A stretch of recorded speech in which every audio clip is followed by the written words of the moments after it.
Tonight, we are descending into a royal nightmare. We are exploring what happens when power and blood become a biological cage.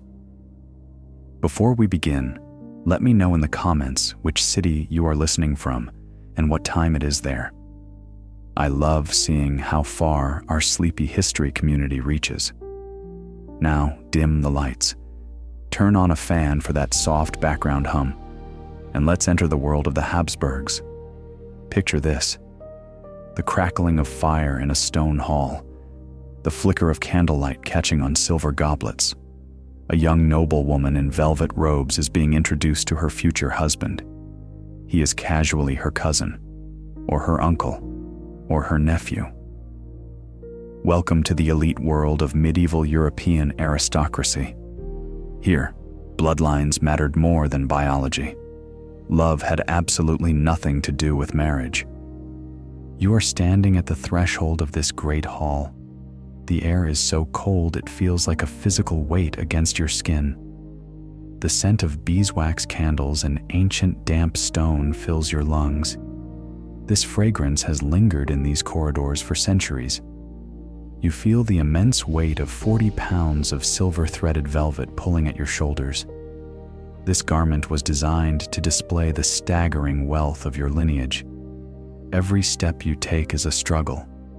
The stiff fabric resists your movements, as if the dress itself is trying to pin you to the ground. You look down at your hands. They are pale and trembling. They are clasped tightly over a golden rosary that feels like ice against your palms.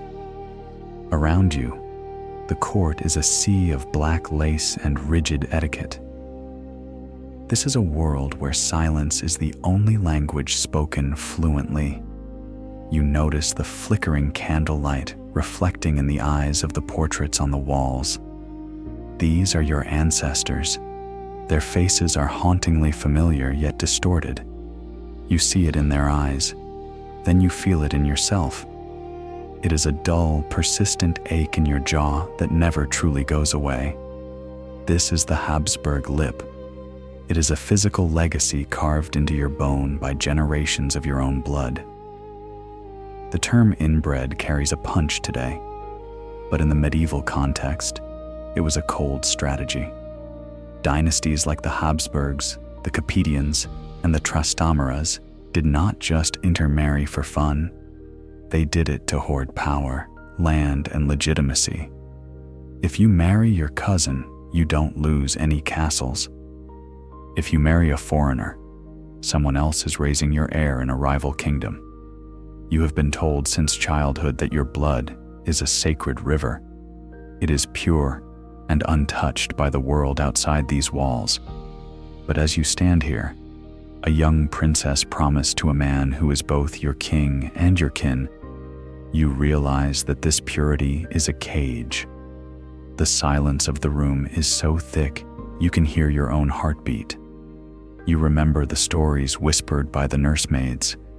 They spoke of blue blood that was so concentrated it turned poisonous.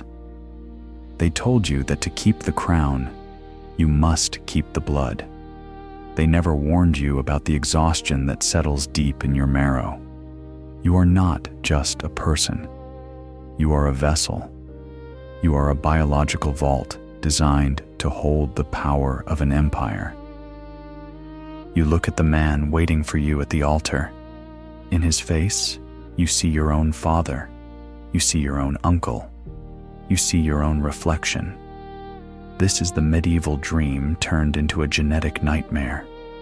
The laws of God are invoked to justify the breaking of the laws of nature.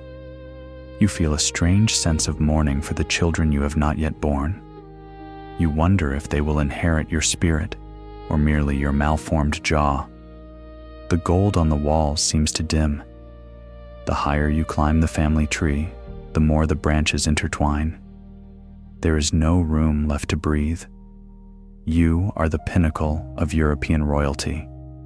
Yet, you are the most fragile creature in this cold granite fortress. Your glory is inseparable from your grief. You are bound by invisible threads of DNA to every tragedy that has come before you. The crowns in the treasury are heavy, but they are nothing compared to the secrets hidden in the royal bedchambers. You close your eyes. You try to find a memory of a time before the protocol, before the duty, before the curse. But there is only the rhythm of the bells. There is the cold certainty that you are the last of a dying light. Your story is not one of triumph. It is one of endurance in a palace built on the bones of those who loved too closely. You wonder, as the priest begins the Latin incantation, how many more generations can this fragile thread hold before it finally snaps? And what happened when the most beautiful woman in the Habsburg line realized her beauty was the only thing the curse hadn't touched? Yet, the year is 1660. The sun is hanging low over the Pyrenees mountains, casting long amber shadows across the Bidassoa River. You are standing on a small wooden pavilion on the Isle of Pheasants. This tiny island is a bridge between two worlds. Behind you lies the kingdom of Spain, a land of rigid prayers, of black velvet, of silver crosses and silent stone palaces. Before you lies the kingdom of France, a world of gold, of vibrant silks, of laughter that sounds like breaking glass. You are Maria Theresa, the Infanta of Spain. You are the daughter of Philip IV, a man whose face is a map of Habsburg history. His jaw is heavy, his eyes are tired, and as you look at him one last time, you see your own future reflected in his weary gaze. You feel the weight of your wedding gown pressing down on your small frame. It is made of the finest silver tissue, embroidered with thousands of seed pearls that catch the dying light. But the weight of the pearls is nothing compared to the weight of your blood. You carry within you a library of ancestors, a long line of kings and queens who loved too closely. Your parents were uncle and niece. Their parents were cousins. Your family tree is not a sprawling oak. It is a tangled thicket, a knot that cannot be undone without breaking the thread. You can feel this truth in the very structure of your face. You feel it in the way your lower lip hangs slightly heavy, a silent testament to the purity of your lineage.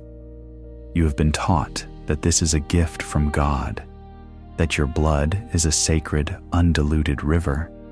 But as you step onto the French soil, you feel a strange coldness in your marrow. The French courtiers are waiting for you. They are dressed in colors you have never seen in the somber court of Madrid. Pinks, yellows, sky blues. They move with a grace that feels foreign to your rigid upbringing. You see their eyes scanning your face.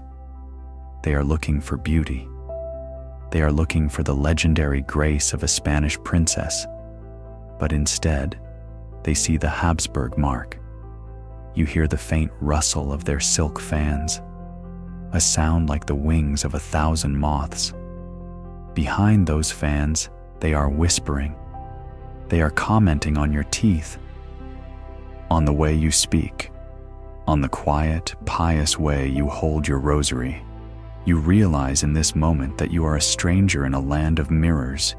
You are the Queen of France, but you are a relic of a time that France is trying to forget. The journey to Versailles is a long, slow procession. The carriage wheels crunch over the dry earth, creating a rhythmic, hypnotic sound that lulls you into a state of deep reflection. You think of the nursery in Madrid, the smell of incense and old wood, the voices of the nuns who raised you. They told you that your duty was to God and to the crown. They told you that your body was not your own. It was a vessel for the next generation of kings. Now, that duty is beginning. You arrive at the palace of the Sun King. Louis XIV is waiting for you. He is radiant. He is covered in diamonds that sparkle like stars fallen to earth. He smiles at you, but his eyes are already looking past you, looking for the excitement of the dance, looking for the vibrant energy of his mistresses. You are the official wife, the political necessity, the biological contract signed in blood and silver. Versailles is a palace of light, but for you, it feels like a labyrinth of shadows. You spend your days in the Hall of Mirrors. The silver glass reflects your image over and over. You see 100 Maria Theresas walking through the gilded halls. Each one looks more tired than the last. You find it difficult to breathe in the tight French corsets. They are designed to push your body into an idealized shape, but your body is stubborn. It carries the architecture of the Habsburgs. You retreat into the only comfort you have left: Spanish chocolate. You have it brought to your chambers in heavy silver pots. The smell is thick and earthy. It reminds you of the dark cathedrals of your childhood. You drink it slowly, feeling the warmth spread through your chest. It is a thick, sweet shield against the cold perfection of the French court. Then come the nights of duty. The heavy curtains of the royal bedchamber are drawn shut. The room is filled with the scent of lilies and beeswax. You lie in the center of the vast bed, feeling like a small bird trapped in a golden cage. Louis comes to you as a king, not as a husband. He is fulfilling a requirement of the state. You bear the weight of his expectations. You pray to the Virgin Mary for a healthy son, a child who will be strong enough to carry the crowns of both Spain and France. But as the months turn into years, the tragedy of your blood begins to unfold. Your pregnancies are long and difficult. Your body feels exhausted before the journey even begins. You can feel the struggle within your womb, the battle between the purity of your blood and the requirements of life. The first child arrives, a son, the Dauphin. There is a great celebration. Fireworks light up the night sky over Versailles. But as you hold him in your arms, you see it: the paleness of his skin, the slight distortion of his features. He survives, but the others are not so fortunate. One by one, your children are born into a world they cannot sustain. You watch as their tiny pulses grow weaker. You see the Habsburg mark on their fragile faces: Anne Elizabeth, Marie Anne, Marie Therese, Philippe Charles, Louis Francois. You bury them in the cold, dark vaults of Saint-Denis. 5 small coffins, each one carrying a piece of your heart, each one a victim of the cleanliness of blood that your family cherished so much. The French courtiers do not understand your grief. They see it as a failure of your body. They do not see the biological trap you were born into. Louis turns his attention to women who are healthy, women like Madame de Montespan, who bear him child after child with ease. You are left in the corner of the ballroom, a silent, grieving shadow amidst the gold and the light. You turn to your faith. You spend hours on your knees in the royal chapel. The cold stone of the floor is the only thing that feels real to you. You ask God why the blood of kings must be so heavy. You ask why the purity of the lineage must lead to the silence of the nursery. But the statues of the saints only stare back at you with their painted, unmoving eyes. As you grow older, the isolation becomes a form of peace. You stop trying to match the beauty of the French mistresses. You embrace the somber dignity of your Spanish roots. You wear your black lace with pride. You speak your native tongue to your few loyal attendants. You realize that you are the last bridge, the final connection between the dying Habsburgs and the rising Bourbons. You have fulfilled your part of the bargain. You have given France an heir.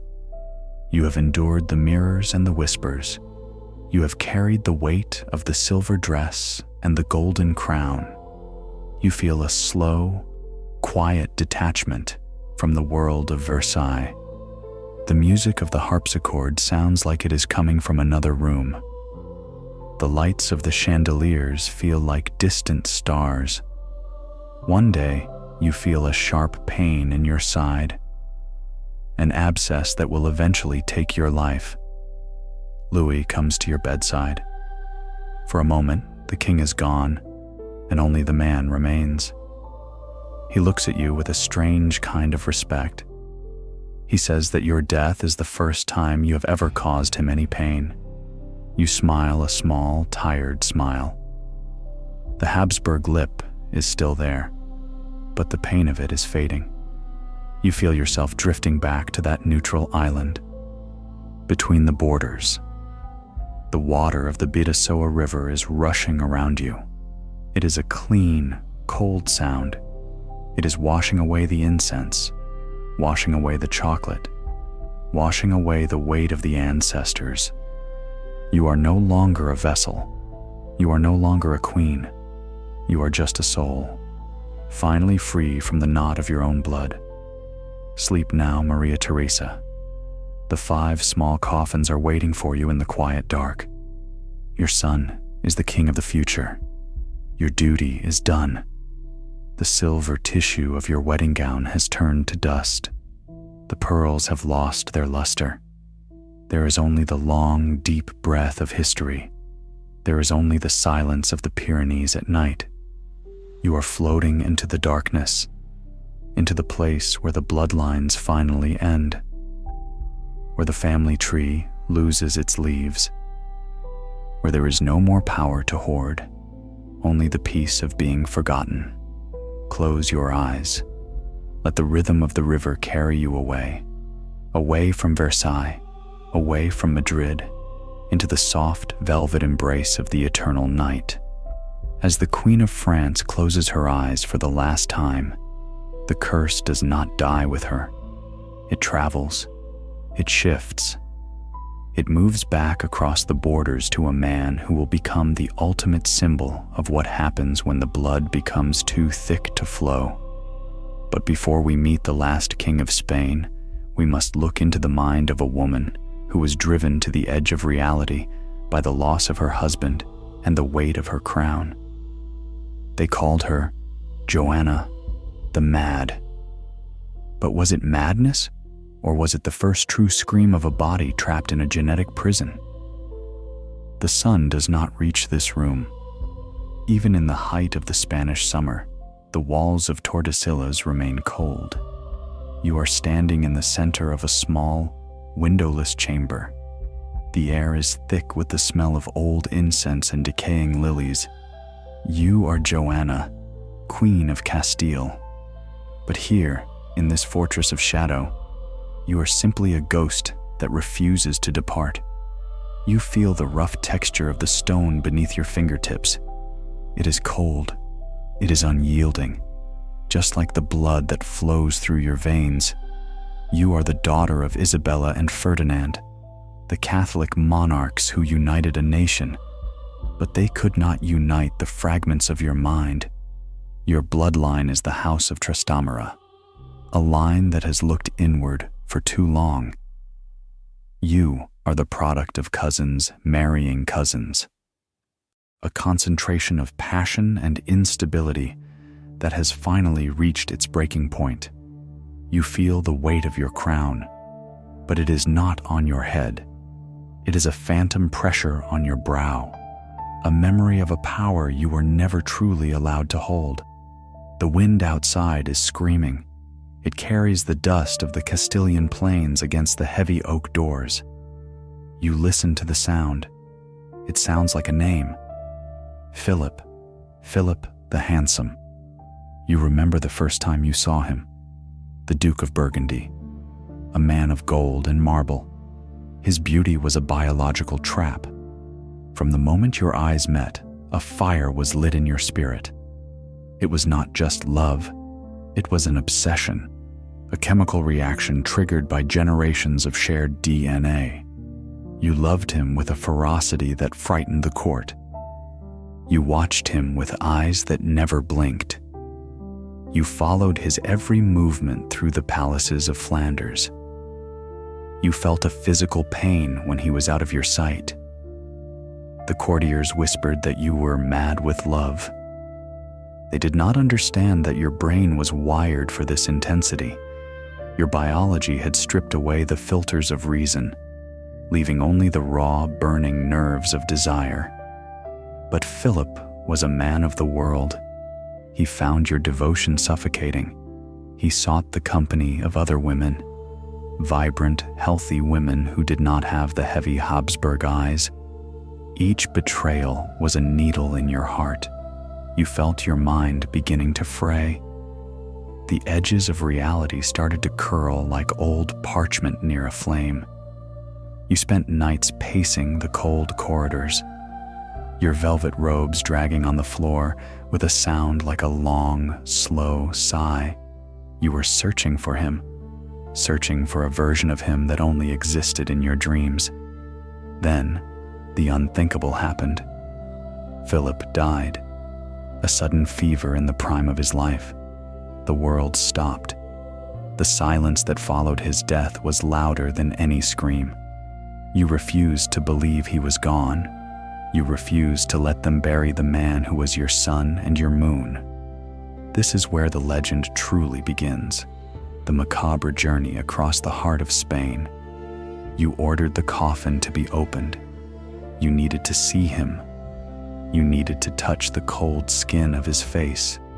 You set out on a funeral march that lasted for months, traveling only at night, because a widow who has lost her son should not travel in the light of day.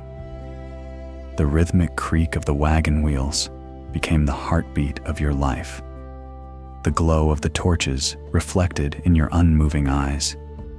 You crossed the desolate mountains and the lonely valleys, carrying a husband who could no longer speak, a king who was now only a memory in a lead box. You were the Queen of Castile, leading a procession of ghosts through the winter chill. The people watched from their windows. They saw a woman in black, a woman who refused to let go of the dead. They called you Juana la Loca, Joanna the Mad. But in your heart, you were only a woman trying to stop the clock. Finally, they brought you here, to Tordesillas. They told you it was for your protection. They told you it was for the good of the kingdom. But you knew the truth. You were a political inconvenience. Your father wanted your throne. Your son, Charles, wanted your empire. So they locked the door. They turned the iron key in the lock. And the silence became your only companion. You spent 47 years in this room. 47 years watching the dust motes dance in the slivers of light. You stopped wearing your royal robes. You chose the simplest of garments. The heavy jaw of your ancestors became more pronounced. Your hair turned the color of the Spanish mist. You spoke to the walls. You spoke to the spirit of Philip. You waited for a carriage that would never arrive. The room is very quiet now. You can hear the sound of your own breathing. It is slow. It is steady. You look at the candle flickering on the table. The flame is small, but it is persistent, just like your grief. You realize that your madness was the only way your body could survive the weight of its destiny.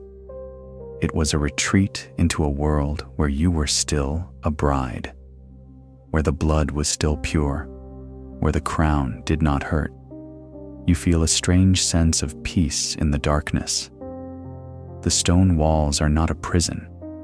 They are a cocoon, protecting you from a world that is moving too fast, a world that is being torn apart by wars and empires. You are the still point in the center of the storm, the forgotten queen of a forgotten age. As you drift toward sleep, the sound of the wind begins to fade. The iron chains no longer rattle. You feel the heavy velvet cloak of history being lifted from your shoulders. You are no longer Joanna. You are no longer the queen. You are just a heartbeat in the dark. You are the silence between the words of a prayer. The fire in the hearth is dying. The embers are a soft, glowing red. They look like the rubies in the crown you once wore. You close your eyes. You let the shadows of Tordesillas embrace you. There is no more Philip. There is no more Spain. There is only the long, deep rest that you have earned. The madness is over. The vigil is finished. The blood has finally found its quiet place. Sleep now, Joanna. The towers of your castle are melting into the night sky. The road to the grave is finally clear. You have carried the coffin long enough. Now, it is time for you to lie down beside it. The history books will remember your name with pity. But you know the truth. You were the only one who truly understood what it meant to love until the very end. The shadows are long, the night is deep, and the story of your blood is reaching its quietest chapter. But as the madness of the Trastámaras faded in the stone halls of Spain, a new branch of the family was being woven, a knot so tight that it would tie two kingdoms together in a bond of blood and uncle-niece marriages that would shock the world. Before we drift further into the salt-stained history of Portugal, take a moment to settle into your space. Adjust your pillow. Feel the weight of your blanket. In the comments, tell me if you've ever visited the ancient streets of Lisbon, or if you're listening from somewhere far across the sea. I love reading your stories before I close my eyes. Now, let the sound of the Atlantic waves wash away the present day. Let the candles flicker and dim. We are entering the world of the Braganzas. Picture this. You are sitting by a tall, narrow window in the Quiluz Palace. The air here is different from the dry heat of Madrid. It is heavy with the scent of salt, damp earth, and expensive Brazilian incense. You are Maria, the first reigning queen of Portugal. But your crown is not a gift. It is a burden inherited from a line that chose to knot itself together rather than branch out. You feel the cool breeze from the Tagus River brushing against your cheek. It carries the echoes of 1,000 years of maritime glory. But inside these stone walls, the glory feels thin. You look down at your dress. It is a deep, pious purple, adorned with lace so fine it looks like spider webs. You feel the rhythm of your heart. It is a slow, heavy beat that seems to vibrate in your very bones. You are the daughter of King Joseph I, and you are the wife of Dom Pedro III. But Pedro is not just your husband. He is your father's brother. He is your uncle. You share half of your blood with the man who shares your bed. This is the Portuguese knot, a bond of blood so tight that it threatens to strangle the very future it was meant to protect. The halls of Quiluz are filled with the sound of prayer and the rustle of silk. You move through the corridors like a shadow. Your footsteps are muffled by the thick tapestries that depict the discovery of new worlds. But your world is shrinking. You have been raised in a court that is obsessed with the divine. You believe that every breath you take is watched by God. You believe that the sins of the fathers are visited upon the children. And you look at your family and you wonder if the purity of your blood is actually a stain. You remember the great earthquake of 1755. You were a young woman then. You remember the earth opening up, the city of Lisbon crumbling into the sea, the fire and the water taking everything.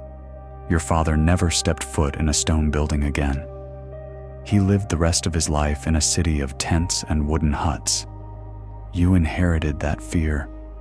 You inherited the sense that the world is fragile, that at any moment the ground could give way beneath your feet. You feel this fragility in your own mind. It is a quiet, persistent humming at the edge of your consciousness, a fear that your thoughts are not entirely your own. Your marriage to your uncle was a political necessity, a way to ensure that the throne remained within the House of Braganza. But biology does not care about politics. You bear child after child in the grand, cold bedrooms of the palace. You pray for their health. You spend hours on your knees before the golden altars of the basilica, but you see the tragedy unfolding. You see your children born with the heavy eyes and the fragile spirits of your ancestors. Your eldest son, Joseph, he is the hope of the kingdom. He is bright. He is capable, but he is also frail. You watch him struggle with the weight of the crown he is destined to wear, and then the fever takes him. Smallpox, the same disease that has taken so many others. You watch your son die in the prime of his youth, and something inside you snaps. The knot in your blood begins to unravel. The grief is not just a feeling, it is a physical presence. It is a dark, cold sea that rises up to swallow your mind. You begin to hear voices in the corridors, not the voices of your courtiers, but the voices of the dead. You believe you are being judged for the sins of your lineage. You believe the earthquake was just the beginning. You wander the halls of Queluz at night. Your screams echo off the tiled walls. They call you Maria the Pious. And then they call you Maria the Mad. You see the same darkness that claimed Joanna of Spain. You see the same instability that haunted the Habsburgs. It is the price of keeping the blood clean. It is the price of marrying the uncle to the niece, the aunt to the nephew. You look at your remaining children, and you see the cycle repeating. Your son John, he is a good man, a quiet man, but he is forced to act as your regent while you are locked away in your chambers. You are the queen, but you are a prisoner of your own genetics, a prisoner of a family tree that has grown too many roots and not enough branches. The world outside is changing. Napoleon's armies are marching across Europe. The borders of the old world are being rewritten in blood and gunpowder, but you are far away from the battlefields. You are in a room filled with shadows. You listen to the sound of the Atlantic waves. They are louder now, more insistent. You feel the vibration of the water in the floorboards. You dream of the sea taking the palace, taking the gold, taking the history. You realize that the only way to save the Vuong trio is to leave the land of your ancestors. You are put on a ship, a grand creaking vessel filled with the treasures of Portugal. You are sailing to Brazil, to a new world, a world where the sun is brighter and the air is warmer. But as the ship pulls away from the docks of Lisbon, you look back at the shore. You see the ruins of the old city. You see the Queluz palace fading into the mist. You realize that you are carrying the curse with you. It is in the lead boxes in the hold. It is in the golden crowns in the chests, and it is in the blood of the children standing on the deck. The journey across the ocean is long and rhythmic. The sound of the waves becomes the only thing you know. It is a hypnotic sound, a sound that lulls you into a state of deep, unburdened peace. You are no longer the Queen of Portugal. You are no longer the woman who married her uncle. You are just a soul floating on a vast blue mirror. You feel the knot loosening. The tension in your jaw is gone. The weight of the silver lace is forgotten. You are moving toward a horizon where the family tree can finally breathe, where the branches can reach out and touch the sun. You close your eyes. You let the rhythm of the ship guide you into the dark. There is no more Lisbon. There is no more earthquake. There is only the sea, the eternal, forgiving sea. Sleep now, Maria. The shores of Brazil are waiting. The empire of the south is calling your name. You have survived the ruins of the old world. You have endured the silence of the stone halls. Now, it is time for the water to wash away the sins of the past. The blood has found a new river to flow into. The knot has been cut by the sword of the ocean. You are at rest. The night is deep, and the history of your house is settling into the sand of a distant shore. But as the Braganzas sought a new beginning in the tropics, another ancient line was looking back to the very dawn of history. To find the ultimate proof of blood purity, we must travel back to the sands of Egypt, where the blueprint for royal inbreeding was first written in the blood of gods and pharaohs. Before we step into the golden haze of the past, take a deep breath. Feel the warm air filling your lungs. Let your shoulders drop. If you are listening from a busy city or a quiet countryside, let the desert silence embrace you now. Tell me in the comments, do you find the heat of the sun or the cool of the night more relaxing? I love knowing what helps you drift away. Now, let the candles burn low. Let the sand begin to fall through the hourglass.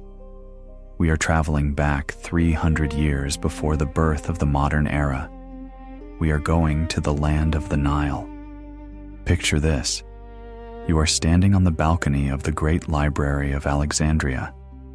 The air is hot and dry, carrying the scent of scorched earth, papyrus, and sweet myrrh. Below you, the city of Alexandria stretches out in a perfect grid of white marble.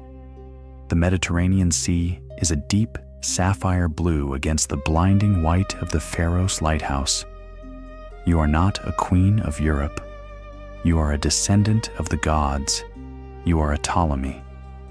Your family did not begin in the shadows of the pyramids. They came from the rugged mountains of Macedonia, with Alexander the Great. When the great conqueror died, your ancestor, Ptolemy I, took Egypt as his prize. But he did not just want the land, he wanted the divine right to rule it. To the Egyptians, the pharaoh was not a man, he was a living god. And gods do not marry mortals. Gods marry within their own divine circle to keep the power pure. This was the blueprint, the original plan that would influence kings for thousands of years to come. You feel the sun on your skin. It is a heavy golden heat that seems to penetrate your very bones. You look at your hands. They are adorned with rings of lapis lazuli and gold. You feel the weight of your ancestry, a line of kings and queens who decided that their blood was too sacred to be shared with the world outside the palace walls. The halls of the palace in Alexandria are filled with the sound of running water and the rustle of linen. You move through the shadows of the great columns, each one carved with the stories of your predecessors. You are living in a world of Greek intellect and Egyptian mystery. You speak the language of philosophers, but you follow the traditions of the ancient Sun Kings. You remember the decision that changed everything. Ptolemy II and his sister, Arsinoe. They were the first of your line to revive the ancient practice of brother-sister marriage. The Greeks were shocked. They called it a scandal. But the Egyptians saw it as a return to the time of the gods, Osiris and Isis, Set and Nephthys. You have been raised to believe that this is the highest form of loyalty, that by marrying your brother, you are not just securing a throne, you are preserving the spark of divinity that Alexander left behind. You feel the rhythm of this belief in your heart. It is a slow, steady pulse that tells you that you are different, that you are elevated, that you are untouchable. But as the generations pass, you begin to feel the price of this elevation. The silence of the temple is profound. You spend hours in the inner sanctum, surrounded by the smell of burning cedar and the sight of golden statues. You pray to Isis for the strength to carry the weight of your crown, but you see the changes in your family. The vibrant warrior energy of the first Ptolemies is fading. It is being replaced by a slow, heavy lethargy. You see it in the eyes of your siblings. They are large, slightly bulging, a mark of the bloodline that has become too concentrated. You see it in the way the power is held, not through conquest, but through intrigue and betrayal within the family circle. You realize that when you only love your own reflection, the world outside begins to disappear. You are the queen of the Nile, but your world is limited to the corridors of the palace and the altars of the gods. You feel a strange sense of isolation, as if you are a bird trapped in a cage made of solid gold. The purity of your blood has become a wall between you and the people you rule. You bear child after child in the heat of the Egyptian summer. You watch as they are raised by tutors and priests. You see the same traits appearing again and again. The physical beauty of the Macedonians is being warped by the requirements of the throne. You see the internal struggles for power, brother against sister, mother against son. Because when the blood is the only thing that matters, everyone else is a rival. You feel the exhaustion of this constant vigil. It is a weariness that has been building for 300 years. You are the bridge between the old world of the pharaohs and the new world of Rome. You see the shadow of the Roman eagles on the horizon. They are strong. They are diverse. They are hungry for your gold and your grain. And you look at your family. You look at the pure blood that has become so thin, and you wonder if the gods are still listening. You wonder if the blueprint for divinity was actually a recipe for decline. The years flow by like the waters of the Nile during the inundation, rhythmic, predictable, inexorable. You spend your nights on the roof of the palace, watching the stars. They are the same stars that looked down on the first pyramids. They don't care about bloodlines. They don't care about crowns. You feel a slow, quiet detachment from the politics of the court, the whispers of the eunuchs, the demands of the generals. They all sound like the buzzing of flies in the heat. You are searching for a sense of peace that your ancestors never found. You realize that you are the final chapter of a very long book, a story that began with a dream of empire and is ending in a golden sunset. You feel the weight of your jewelry, the heavy collars of gold, the bracelets that clink with every movement. They feel like chains. Then comes the final queen, Cleopatra. She is the culmination of 3 centuries of Ptolemaic history. She is brilliant. She is ambitious. She is the result of a dozen brother-sister unions. She carries the full weight of the blueprint. You see her trying to save the kingdom, using her intellect and her charm to hold back the tide of Rome. But the tide is too strong. The purity of the line can no longer defend the borders. You see the end of the line approaching, not with a bang, but with a quiet, calculated choice. The choice to leave the world on your own terms. You feel the coldness of the marble floor as you lie down for the last time. The sound of the Mediterranean waves is distant now. It is a soothing, rhythmic sound. It is washing away the heat, washing away the gold, washing away the history of the Ptolemies. Sleep now, daughter of the Nile. The library is quiet. The temples are empty. The sand is slowly covering the white marble of Alexandria. You have fulfilled your divine duty. You have carried the spark as long as you could. Now, it is time to return to the earth, to the dust that made the gods. The blood is finally at rest. The blueprint is finished. The story of the Ptolemies is settling into the silence of the desert night. You are floating on a boat made of papyrus, moving down the river toward the western shore, toward the place where the sun sets and the stars begin. Close your eyes. Let the rhythm of the water carry you away, away from the palace, away from the crown, into the soft velvet embrace of the eternal desert night. As the last queen of Egypt closed her eyes, the era of the god-kings came to an end. But the obsession with royal blood did not die with her. It crossed the seas.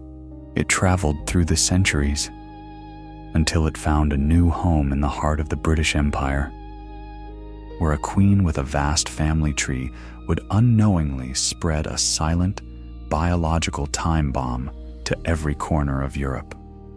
But before the royal malady took hold, a woman named Queen Victoria would change the map of the world, and in doing so, she would prove that even the most powerful empire on earth cannot escape the microscopic secrets hidden in a mother's kiss. Welcome back to our quiet journey through the echoes of the past. As we move from the warm sands of Egypt to the cool gray mist of 19th century London, let yourself sink deeper into your bed. Feel the weight of the day lifting from your mind. Before we enter the palace of the Empress, I want to ask you, do you find comfort in the sound of rain against the glass or the steady ticking of an old clock? Tell me in the comments. It helps me weave these stories for your rest. Now, let the gaslights flicker and dim. Let the fog roll in from the Thames. We are entering the era of Victoria. Picture this. You are standing behind the heavy velvet curtains of a tall window in Buckingham Palace. The air in the room is warm, carrying the scent of beeswax, old books, and the faint, sharp smell of coal smoke from the city outside. You are Victoria, by the grace of God, Queen of the United Kingdom and Empress of India. You are the sun around which the largest empire in history revolves. But tonight, the empire feels very far away. You are wearing your heavy black mourning robes, a shadow you have carried since the death of your beloved Albert. You feel the weight of the silver keys at your waist. You feel the coldness of the diamond ring on your finger. But more than anything, you feel the weight of your children. 9 of them. Princes and princesses who are destined to sit on the thrones of Europe. You have been called the grandmother of Europe. You have woven a web of marriages that stretches from the frozen plains of Russia to the sun-drenched hills of Spain. You believed that by binding these nations together with your blood, you were ensuring a century of peace. You did not know that within that very blood, a silent, microscopic passenger was waiting to strike. A mutation. A tiny error in the code of life that would come to be known as the royal malady. The halls of the palace are quiet now. The servants move like ghosts in the shadows. You walk slowly toward the nursery, your footsteps muffled by the thick crimson carpets. You think of your marriage to Albert. He was your first cousin, a man of brilliant mind and noble spirit. You loved him with a passion that defied the rigid protocols of your station. You believed that by marrying within your own family, you were strengthening the crown. You were keeping the virtues of the Saxe-Coburg line pure and concentrated. You did not realize that the genetic lottery was spinning its wheel. You did not know that you were a carrier of a secret that would turn a simple scratch into a life-threatening crisis. Hemophilia, the disease that prevents the blood from clotting. a disease that turns the body into a fragile vessel of glass. You feel a sudden chill as you look at the portrait of your youngest son, Leopold. He is a bright boy, a sensitive boy, but he is a bleeder. You have spent years protecting him from the world. Every fall, every bruise, every minor accident is a potential death sentence. You have seen him suffer in silence, the internal bleeding that turns his joints into sites of agony. You realize that your grandmother's web is not a web of strength. It is a web of vulnerability. You spend your nights writing letters to your daughters, Alice, Beatrice, Vicky. They are beautiful. They are intelligent. They are moving to distant courts to marry kings and emperors. You kiss them goodbye. You give them your blessing, but you are also giving them the mutation.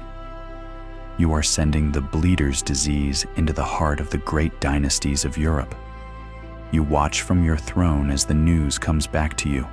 Your grandsons in Germany, your great-grandsons in Spain, they are starting to show the signs, the unexplained bruises, the joints that swell with blood, the mothers who watch their children with a terror that no crown can cure. You feel the weight of this responsibility in your heart. It is a heavy, persistent ache. You wonder if the empire you built is worth the biological price your family is paying. You are the most powerful woman on earth, but you cannot command your own blood to heal. The rhythm of the Victorian era is the rhythm of the machine, the steam engine, the telegraph, the factory. It is a world of progress and steel. But inside the royal bedchambers, the world is still ancient and fragile. You see the contrast every day. You preside over the opening of new bridges and the signing of grand treaties. But then you return to the quiet of your room to mourn the fragility of your line. You think of your favorite granddaughter, Alex.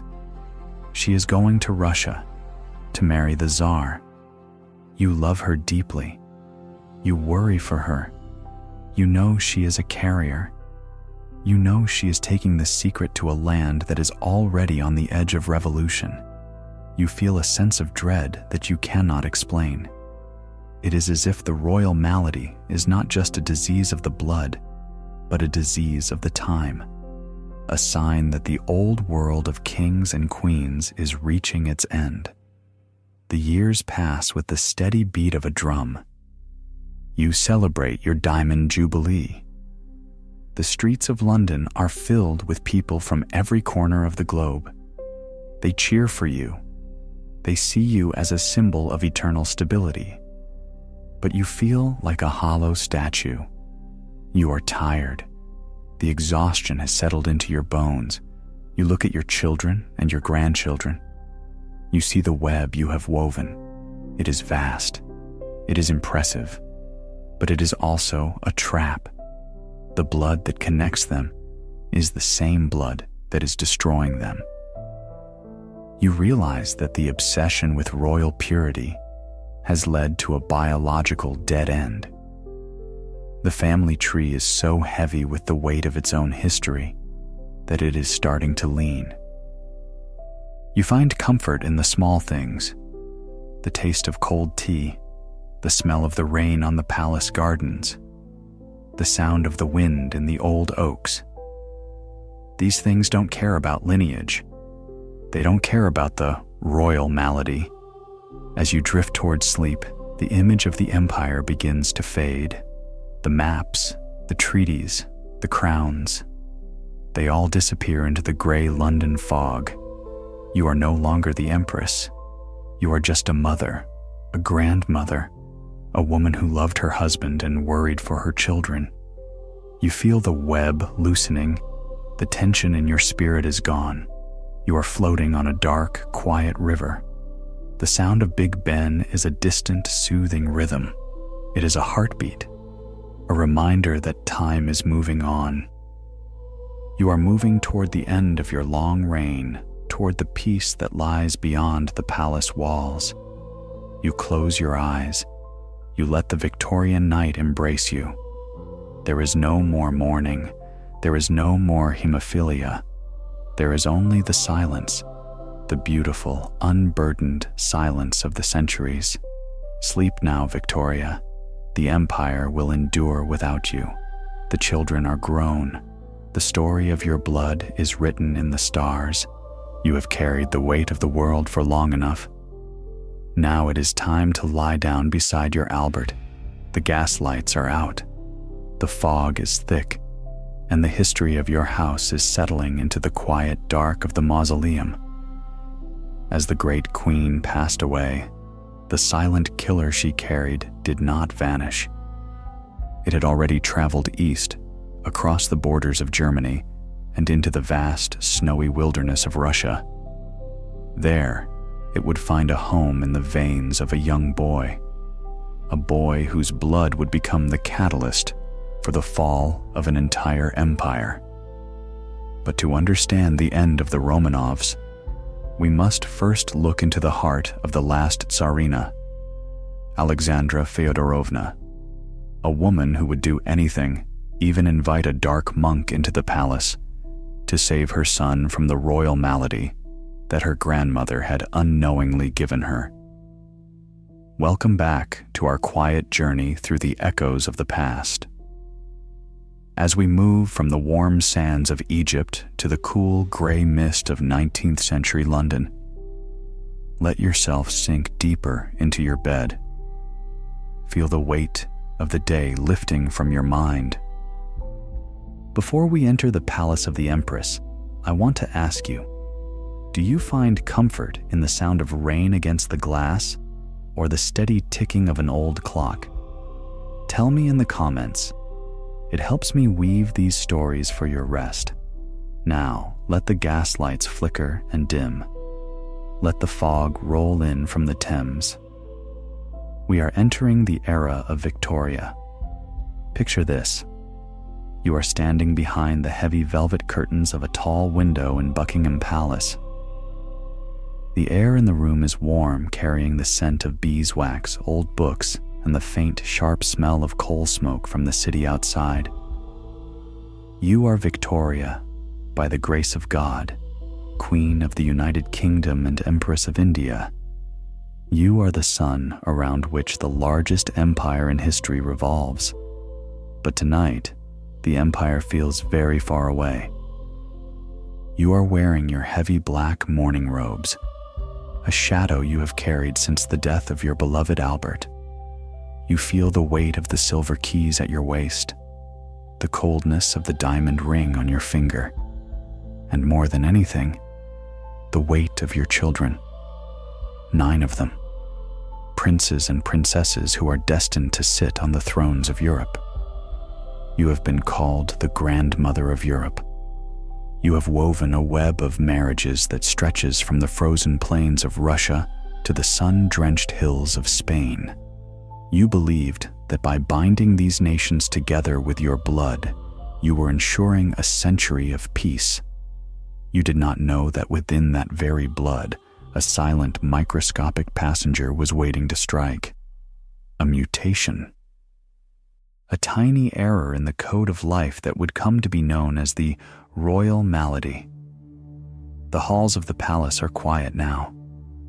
The servants move like ghosts in the shadows as you walk slowly toward the nursery, your footsteps muffled by the thick, crimson carpets. You think of your marriage to Albert. He was your first cousin, a man of brilliant mind and noble spirit. You loved him with a passion that defied the rigid protocols of your station. You believed that by marrying within your own family, you were strengthening the crown, keeping the virtues of the Saxe-Coburg line pure and concentrated. You did not realize that the genetic lottery was spinning its wheel. You did not know that you were a carrier of a secret that would turn a simple scratch into a life-threatening crisis. Hemophilia, the disease that prevents the blood from clotting, a disease that turns the body into a fragile vessel of glass. You feel a sudden chill as you look at the portrait of your youngest son, Leopold. He is a bright boy, a sensitive boy, but he is a bleeder. You have spent years protecting him from the world. Every fall, every bruise, every minor accident is a potential death sentence. You have seen him suffer in silence, the internal bleeding turning his joints into sites of agony. You realize that your grandmother's web is not a web of strength. It is a web of vulnerability.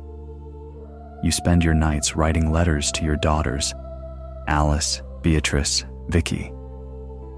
They are beautiful, intelligent, and they are moving to distant courts to marry kings and emperors.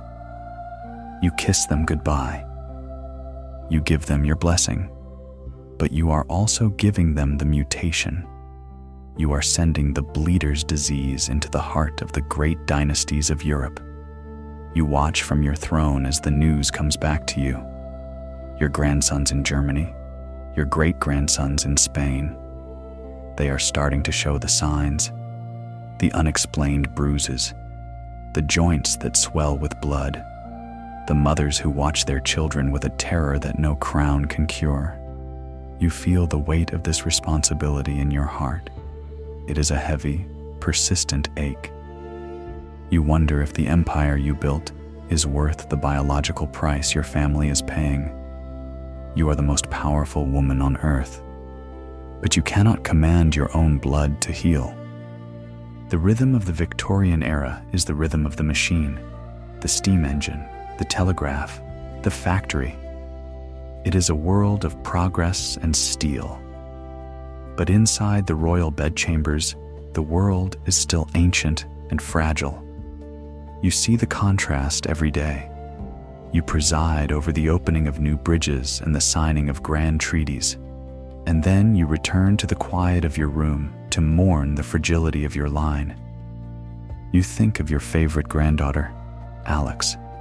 She is going to Russia to marry the Tsar. You love her deeply. You worry for her. You know she is a carrier. You know she is taking the secret to a land that is already on the edge of revolution. You feel a sense of dread that you cannot explain.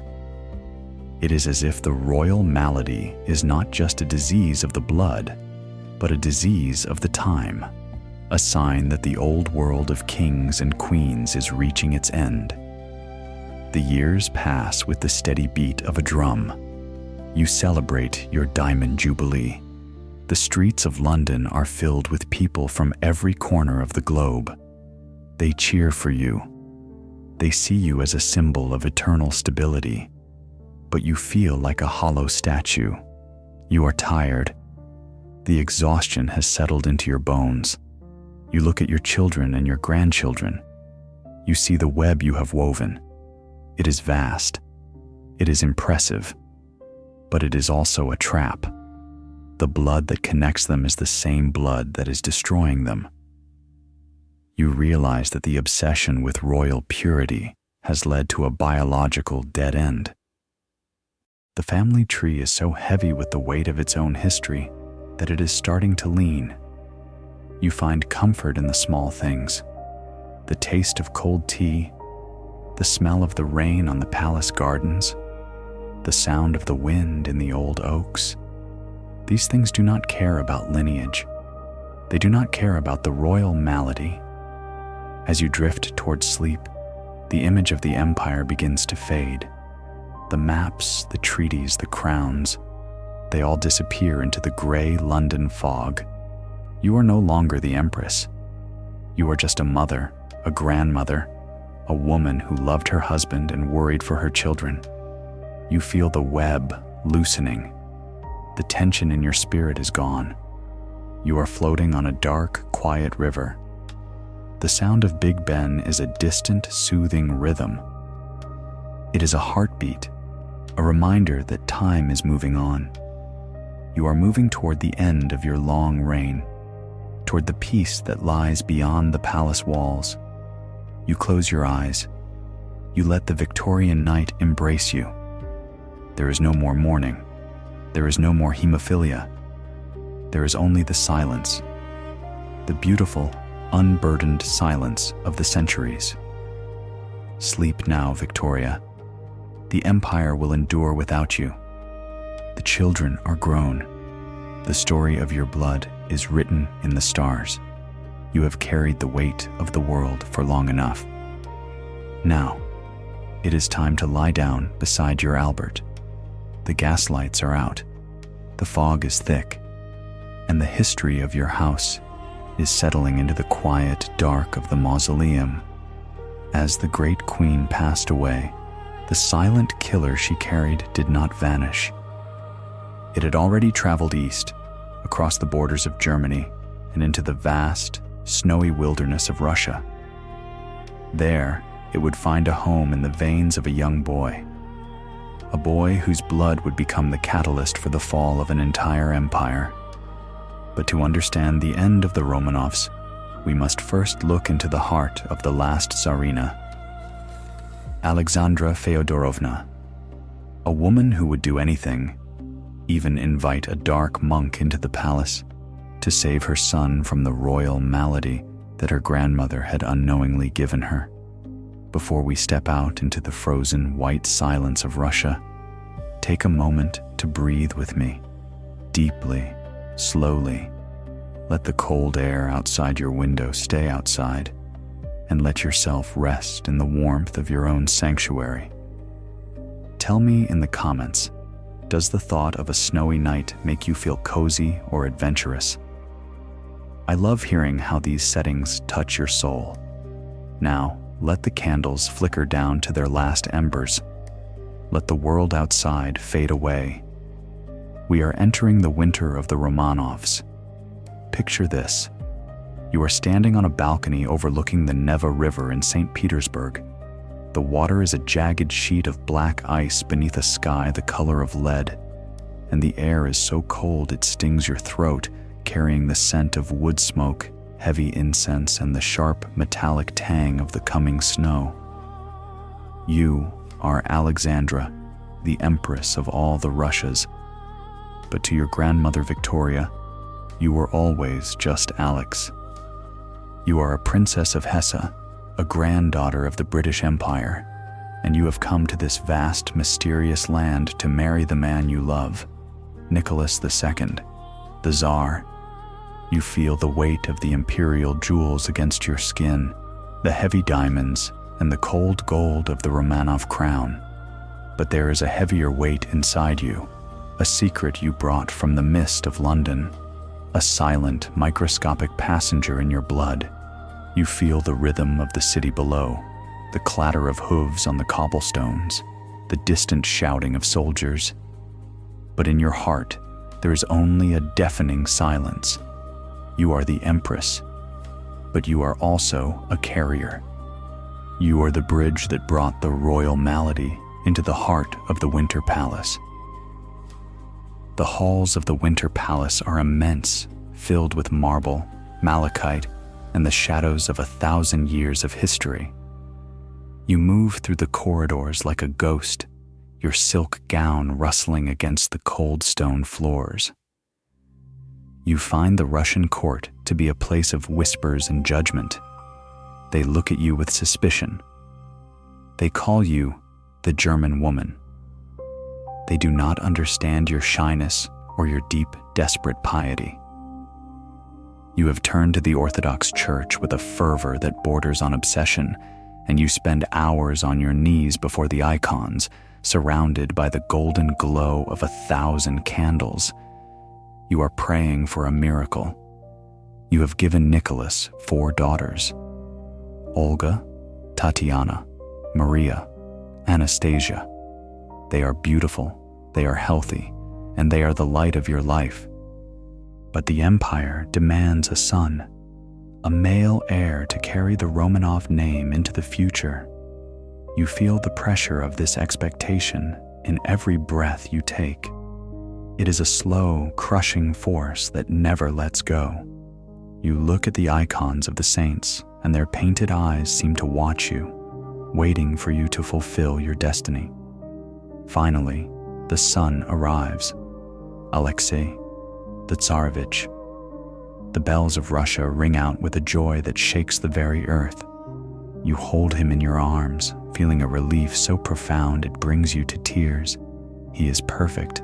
He is the hope of the throne. But the joy is short-lived. Within weeks, the truth begins to reveal itself. A small cut that will not stop bleeding. A bruise that turns a terrifying shade of purple and spreads across his fragile skin. The royal malady has found its victim. Your son is a bleeder. Every movement he makes is a potential tragedy. A fall, a bump, a game of tag. These normal childhood joys are forbidden to him. You watch him with a terror that is constant and absolute. You feel the guilt of your grandmother's legacy burning in your veins. You gave him this. You are the source of his pain.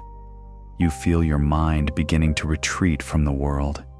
You shut yourself away in the Alexandra Palace, creating a private world of prayer and medicine, trying to hold back the tide of a disease that has no cure. The silence of the sick room is the sound of your life. You listen to the ticking of the clock. You listen to the shallow breathing of your son as he lies in his bed, his joints swollen with blood, his face pale with agony. You would give your life to take his place, but all you can do is pray. And then the monk arrives, Rasputin. He comes from the deep forests of Siberia, smelling of earth and unwashed wool. He has eyes that seem to see into the very soul. He speaks to you of miracles. He tells you that he can stop the bleeding. And when he stands by Alexei's bed, the boy grows quiet. The pain seems to fade. You see this as a sign from God. You see Rasputin not as a man, but as a savior. You invite the darkness into the palace to save the light of your life. You do not care about the whispers of the ministers. You do not care about the scandals in the city. You only care about the blood. You only care that your son is breathing. The world outside is beginning to burn. World War I is tearing Europe apart. The Russian Empire is staggering under the weight of the conflict. The people are hungry.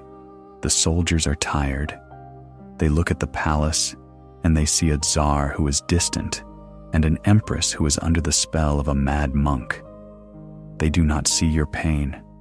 They do not see the nights you spend weeping over a child who cannot walk. They only see the corruption and the decline. You feel the knot of the family tree tightening again. The same isolation that took Joanna and Maria is now taking you. You are bound to your husband and your children in a bond of tragic love. You refuse to leave them. You refuse to listen to the warnings of the world. You are the Empress of Russia, but you are lost in a frozen labyrinth of your own making. The end comes with the sound of the wind. The revolution breaks over the palace like a tidal wave. You are taken from your home, stripped of your titles, stripped of your jewels. You are moved from house to house in the cold heart of Siberia. But strangely, you find a kind of peace in the exile. The protocol is gone. The heavy dresses are gone. You are just a mother with her family. You spend your days reading to your children, sewing, praying. You watch Alexei. He is still fragile. But the world of kings and queens is fading. You realize that the royal malady was just a symptom of a larger decay, a sign that the time of empires is over. You look at the snow outside the window. It is white. It is pure. It is silent. It covers the sins of the past and the fears of the future. As you drift toward sleep, the image of the winter palace begins to dissolve. The malachite columns, the golden chandeliers, the icons of the saints, they all disappear into the blizzard. You are no longer the Tsarina. You are just Alex, a girl from the German hills, a granddaughter who carried a heavy secret. You feel the weight of the royal web finally falling away. The tension in your heart is gone. You are floating on a vast, frozen lake. The sound of the wind is a soothing, rhythmic whisper. It is a lullaby, a reminder that even the greatest tragedies eventually find their rest. You are moving toward the end of the story, toward the quiet that lies beyond the revolution. You close your eyes. You let the Russian night embrace you. There is no more bleeding. There is no more monk. There is only the silence, the beautiful, unburdened silence of the eternal winter. Sleep now, Alexandra. The bells have stopped ringing. The guards have gone to their rest. Your son is sleeping peacefully beside you. You have carried the cross as far as you could. Now, it is time to lay it down in the snow. The history of the Romanovs is settling into the quiet dark. You are moving into the place where empires don't exist, where blood is just blood, and where a mother's love is the only crown that matters. Pattern interrupt. The sound of a heavy door being bolted shut. A single long exhale that sounds like the dying fire. A long, deep silence. As the last Empress of Russia found her peace in the shadows of the Ipatiev house, the curse she carried did not die with her.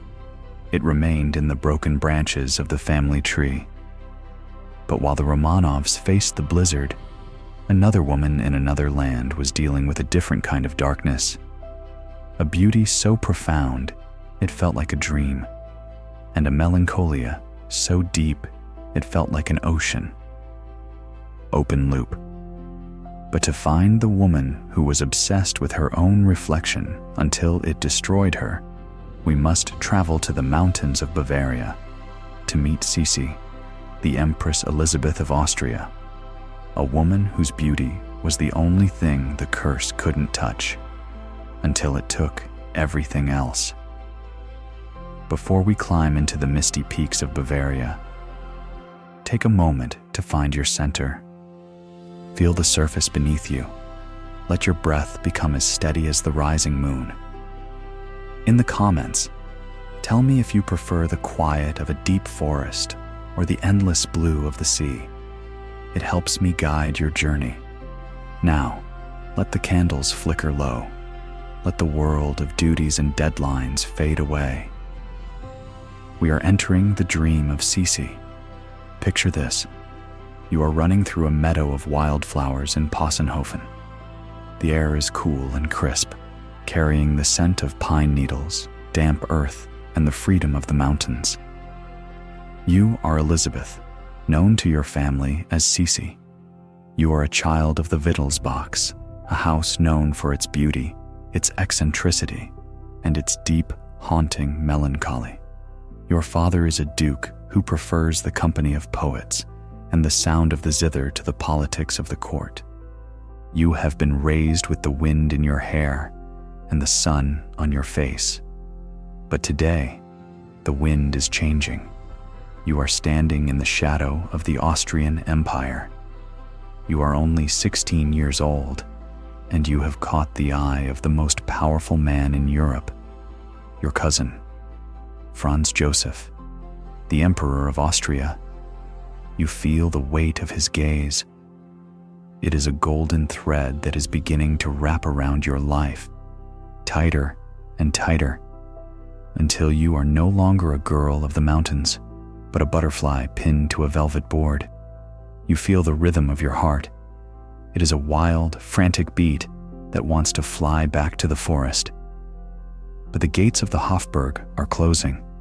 You are the Empress, and the ritual of your life is about to begin. The halls of the Hofburg Palace in Vienna are immense and suffocating, filled with the smell of heavy perfume, floor wax, and the cold judgment of the Archduchess Sophie. You move through the corridors like a bird in a gilded cage. Your footsteps are lost in the vastness of the marble floors. You find the Spanish court etiquette to be a form of torture. Every movement you make is watched. Every word you speak is measured. You are expected to be a statue of perfection, a silent, beautiful vessel for the Habsburg heirs. You feel the isolation of your station. It is a thick, invisible wall between you and the world. You begin to realize that your beauty is the only weapon you have. It is the only thing that belongs to you. So you begin the obsession, the ritual of maintenance. You spend 3 hours every day having your hair brushed. It is thick, chestnut brown, and it reaches down to your feet like a heavy silk cloak. You listen to the sound of the silver brush, rhythmic, soothing, hypnotic. It is the only time you are allowed to sit still. The only time no one asks anything of you. You feel the weight of the hair on your head. It is a physical manifestation of the crown you never wanted. The silence of your dressing room is the only peace you know. You spend hours exercising, pacing, starving your body to maintain a waist so thin it defies nature. You are obsessed with the scales. You are obsessed with the mirrors. You are trying to control the only thing the Habsburgs cannot touch, your reflection. But beneath the beauty, the Wittelsbach blood is stirring. The same madness that claimed your cousin Ludwig is whispering in your ear. It is a deep, poetic sadness, a longing for a place that doesn't exist. You feel the exhaustion of this constant performance. It is a weariness that settles in your marrow. You bear children for the empire, but they are taken from you, raised by the Archduchess, raised by the protocol. You are a mother who is not allowed to be a mother, a wife who is not allowed to be a companion. You feel the knot of the family tree tightening again. You and Franz Joseph are cousins. Your ancestors share the same tragedies and the same traits. You see the shadow of the Habsburg lip in the family portraits. You see the instability in the eyes of the court. You realize that you are part of a biological machine that is slowly breaking down. You flee from Vienna as often as you can. You travel to the coast of Madeira, to the hills of Hungary, to the white marble palace of Akalayan on the island of Corfu. You are a wandering ghost, seeking a cure for a melancholia that has no name. You listen to the sound of the Mediterranean waves. They are loud, they are constant. They remind you of the freedom you lost in the mountains. You walk for miles along the cliffs, your long hair flowing behind you like a mourning veil. You find comfort in the salt air and the wide horizon. These things do not have rules. They do not have archduchesses. You spend your nights writing poetry, speaking to the moon. You feel a strange sense of detachment from the politics of the empire, the wars, the treaties, the rising nationalism. They all feel like a play being performed in a distant theater. You are searching for a sense of self that was stolen from you at 16. You realize that your beauty was a trap, a golden cage that kept you from ever truly growing up. Then comes the ultimate tragedy. Mayerling, your only son, Rudolf, the heir to the throne. He is found dead in a hunting lodge, a suicide pact with his young mistress. The heart of the empire stops. The silence that follows is a dark, heavy ocean. You feel the royal malady of the spirit reaching its final conclusion. Rudolf was a Wittelsbach. He was a Habsburg. He carried the weight of both lines, and he could not bear it. You bury your son in the cold vaults of the Kapuziner Gruft. You wear black for the rest of your life. You cover your face with a fan or a veil. You refuse to let the world see your grief or your aging. You want the world to remember the girl in the meadow, not the broken empress in the shadows. You feel the weight of the web finally snapping. There is no more hope for the future. There is only the long, slow wait for the end. The years pass like leaves falling in a mountain forest. You are in Geneva, walking toward a steamship on the lake. The air is fresh and clear. The mountains are reflected in the blue water. You feel a strange sense of lightness. The protocol is far away. The fans are put away. Then the shadow appears, a man with a sharpened file, a single, sudden movement. You don't even realize you've been struck. You board the ship. You think you are just tired, but the blood is flowing quietly beneath your black silk bodice. The royal malady of your family has finally met its match in the steel of an assassin. You lie down on the deck of the ship, looking up at the blue sky. You feel the knot finally coming undone. The tension in your spirit is gone. You are no longer Sisi. You are no longer the Empress. You are just a soul returning to the mountains. The sound of the water is a soothing, rhythmic lullaby. It is washing away the corset, washing away the hairpins, washing away the history of the Habsburgs. Sleep now, Elizabeth. The meadows of Possenhofen are waiting for you. The forest is quiet. The zither is playing a slow, final waltz. You have survived the gilded cage. You have endured the mirrors and the mourning. Now, it is time for the wind to carry you home. The beauty is eternal. The grief is finished. The blood has finally found its quietest peak. You are floating into the white mist of the Alps, moving toward the place where the borders don't exist, where the protocol is forgotten. Close your eyes. Let the rhythm of the mountain air carry you away, away from Vienna, away from the crown, into the soft, velvet embrace of the eternal night. As the most beautiful empress in Europe closed her eyes for the last time, the empire she left behind was already beginning to crumble. But the secrets of the blood were not finished. In the shadows of France, the fading spark of the Valois dynasty was fighting a losing battle against a darkness that no doctor could diagnose. But to find the children who were born into a house of mirrors and mystery, we must travel back to the court of Catherine de' Medici, where the heirs of France were haunted by a legacy of power and a physical decay that would eventually turn a queen into a legend of black magic.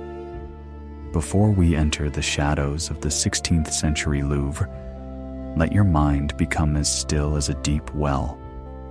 Feel the cool air of the night settling around you. If you find peace in the smell of old books or the flicker of a single candle, let that feeling wrap around you now. Tell me in the comments, do you believe history is written in the stars or in the blood? I love exploring these mysteries with you. Now let the modern world fade into gray mist. Let the heavy oak doors of the palace swing open on their rusted hinges. We are entering the world of the Black Queen. Picture this. You are walking through a secret passage behind the tapestries of the Louvre. The stone walls are damp, carrying the scent of burning cedar, bitter almonds, and the metallic tang of old ink. You are Catherine, the Queen Mother of France, an outsider from the merchant houses of Italy. You have survived the death of your husband and the hatred of the French court. You are dressed in heavy black silk from head to toe, a shadow that moves through a world of vibrant, deadly colors. You feel the weight of the talismans around your neck, the astrological charts you have consulted every night with Nostradamus. You believe that the fate of France is a puzzle you must solve with science and magic. But tonight, the stars are silent. You look at your hands. They are stained with the chemicals of your laboratory. You feel the rhythm of the palace around you. It is a slow, dying pulse. You have 10 children, but as you look at them, you see the Valois spark flickering out. You see the fragility in their pale skin. You hear the hollow sound of their coughs echoing in the marble halls. You realize that your blood has met the ancient blood of France, and the result is a tragic, beautiful decay. This is the House of Mirrors, where every heir is a promise and a disappointment. The silence of the king's bedchamber is profound. You stand by the bed of your eldest son, Francis II. He is 16 years old, a king in name only. He is so frail, he looks like he is made of porcelain. You listen to his breathing. It is thin and ragged, the result of a chronic ear infection that is slowly spreading to his brain. You see the swelling behind his ear, a small, deadly knot that all your medicines cannot untie. He was married to the beautiful Mary Queen of Scots, a union of two great crowns. But there was no passion. There was only the struggle to survive. You feel the isolation of your power. You are the Serpent Queen, the woman who brought the dark arts of the Medici to the throne of France. But as you watch your son drift toward the shadows, you feel only the coldness of a mother's grief. You realize that no amount of gold can buy a single healthy heartbeat. Francis dies before he can ever truly rule, leaving the crown to his younger brother. Another child, another fragile link in a chain that is beginning to rust. Then comes Charles IX, your second son. He is a boy of nervous energy and sudden violent rages. He loves the hunt. He loves the sight of blood. You see it as a distraction from the weakness in his chest. Tuberculosis, the white plague that is eating him from the inside out. You move through the corridors of the Louvre, orchestrating the marriages and the massacres. The St. Bartholomew's Day massacre hangs over your legacy like a dark cloud. But inside the palace, you are fighting a different war, a war against biology. You watch Charles grow thinner every day. His skin becomes translucent, like fine parchment held up to the light. He coughs into silk handkerchiefs that come away stained with crimson. You spend your nights in the observatory, looking for a sign that the curse is lifted. But the planets are in retrograde. The line of Valois is descending into the earth. You feel the exhaustion of this constant vigil. It is a weariness that has been building since you left Florence as a young bride. You are the architect of an empire, but the foundations are rotting. The halls of the palace are filled with the scent of perfumed gloves and poisoned rumors. You move through the court of your third son, Henry III. He is the most brilliant of them all, intelligent, articulate, eloquent, but he is also the most eccentric. He surrounds himself with his mignons, young men dressed in lace and ribbons. He carries small dogs in baskets around his neck. He spends his days in religious processions and his nights in masked balls. He is a king who refuses to be a man, a ruler who sees the end of his line and chooses to dance in the ruins. You see the Medici blood in his love for art and beauty, but you also see the instability of the Valois in his unpredictable moods. He is the last of your sons, the final hope for a grandson. But the bed of the king is empty. The queen is pious and childless.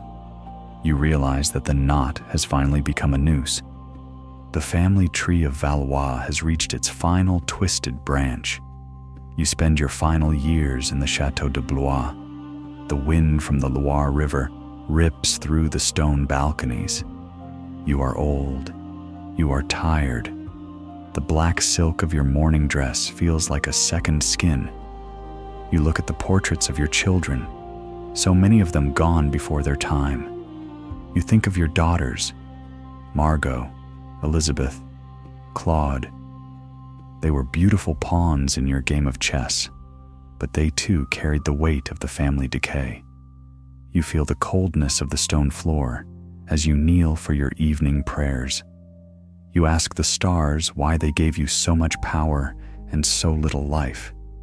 You ask why the blood of the Medici could not save the blood of the Valois. But the only answer is the rhythmic sound of the river outside. It is a slow, indifferent sound. It is washing away the poison, washing away the magic, washing away the history of the Black Queen. As you drift towards sleep, the image of the Louvre begins to dissolve. The tapestries, the secret passages, the laboratory of chemicals, they all disappear into the night mist. You are no longer the Queen Mother. You are just Catherine, a woman who fought for her children and lost them one by one to the silence of the grave.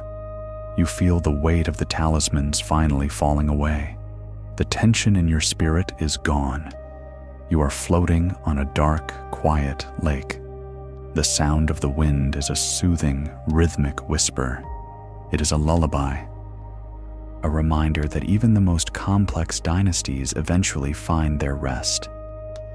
You are moving toward the end of your long story, toward the peace that lies beyond the palace walls. You close your eyes. You let the French night embrace you. There is no more tuberculosis. There is no more massacre. There is only the silence, the beautiful, unburdened silence of the centuries. Sleep now, Catherine. The observatory is dark. The quill is dry. The stars have made their final move. You have carried the weight of France as long as you could. Now, it is time to lie down in the cold vaults of Saint-Denis, beside the sons you could not save. The history of the Valois is settling into the quiet dark. You are moving into the place where the merchant and the king are equal, where the blood is just a memory, and where the shadow of the Serpent Queen finally finds its light. As the last Valois king met his end, the throne of France passed to a new line. But while the halls of the Louvre changed hands, another woman was fighting a silent battle for the future. A woman who would become a queen of shadows, trying to produce an heir for a dying king in a court that had forgotten how to hope. But to find the woman who was forced to wait for a miracle that would never come, we must travel back to the final days of the Spanish Habsburgs, to meet Maria Anna of Neuburg, the queen who was tasked with the impossible, to breathe life into a bloodline that had already turned to stone. Before we enter the final flickering light of the Spanish Habsburgs, take a moment to settle into the stillness.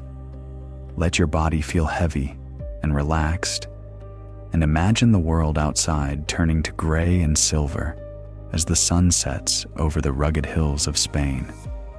In the comments, tell me if you find peace in the echoes of ancient halls or the quiet of a midnight garden. I love hearing what brings you comfort. Now, let the candles burn down to their final glow. Let the modern world dissolve into the shadows of the Alcazar. We are entering the world of Maria Anna of Neuburg. Picture this. You are standing at the end of a long, dark corridor in the Royal Alcazar of Madrid. The air here is stagnant and cold, carrying the scent of old dust, scorched wax, and the bitter smell of herbal medicines. You are Maria Anna, a princess from the Rhine, known for your family's legendary fertility. You have been sent to this dying court to perform a miracle, to produce an heir for a king who is the final, broken fragment of a once great empire. You feel the weight of your heavy, black brocade dress. It is stiff and unforgiving, just like the protocol of the Spanish court. You feel the coldness of the emeralds at your throat. They feel like frozen tears. You look down the hallway.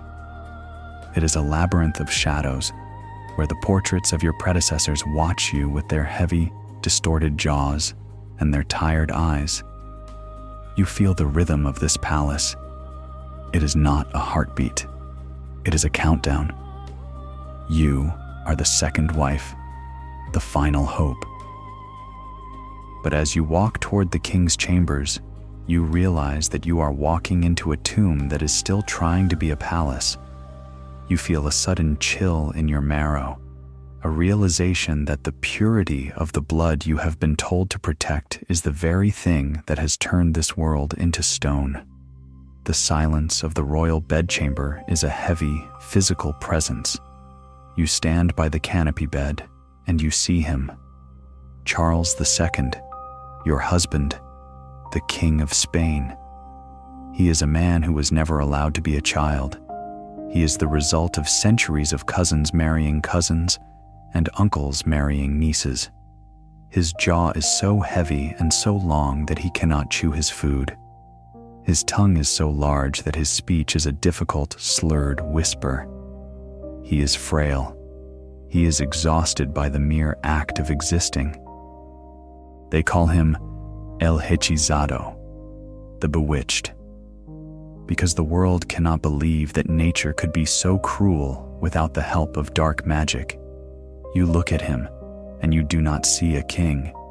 You see a biological tragedy wrapped in velvet and gold. You feel a deep, agonizing pity that you must hide behind a mask of royal dignity.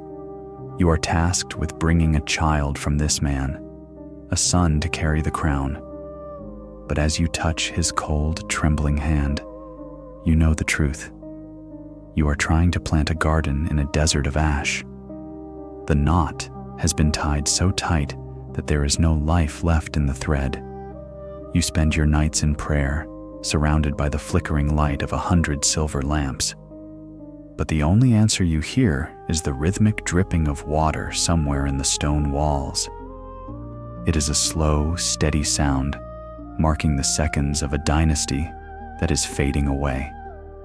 The halls of the Alcazar are filled with the sound of whispered intrigues and the rustle of black lace. You move through the court, and you feel the desperation of the ministers and the ambassadors. They are waiting for a sign of a pregnancy that never comes. You are forced to play a part in a cruel theater. You pretend to be ill. You allow the doctors to examine you.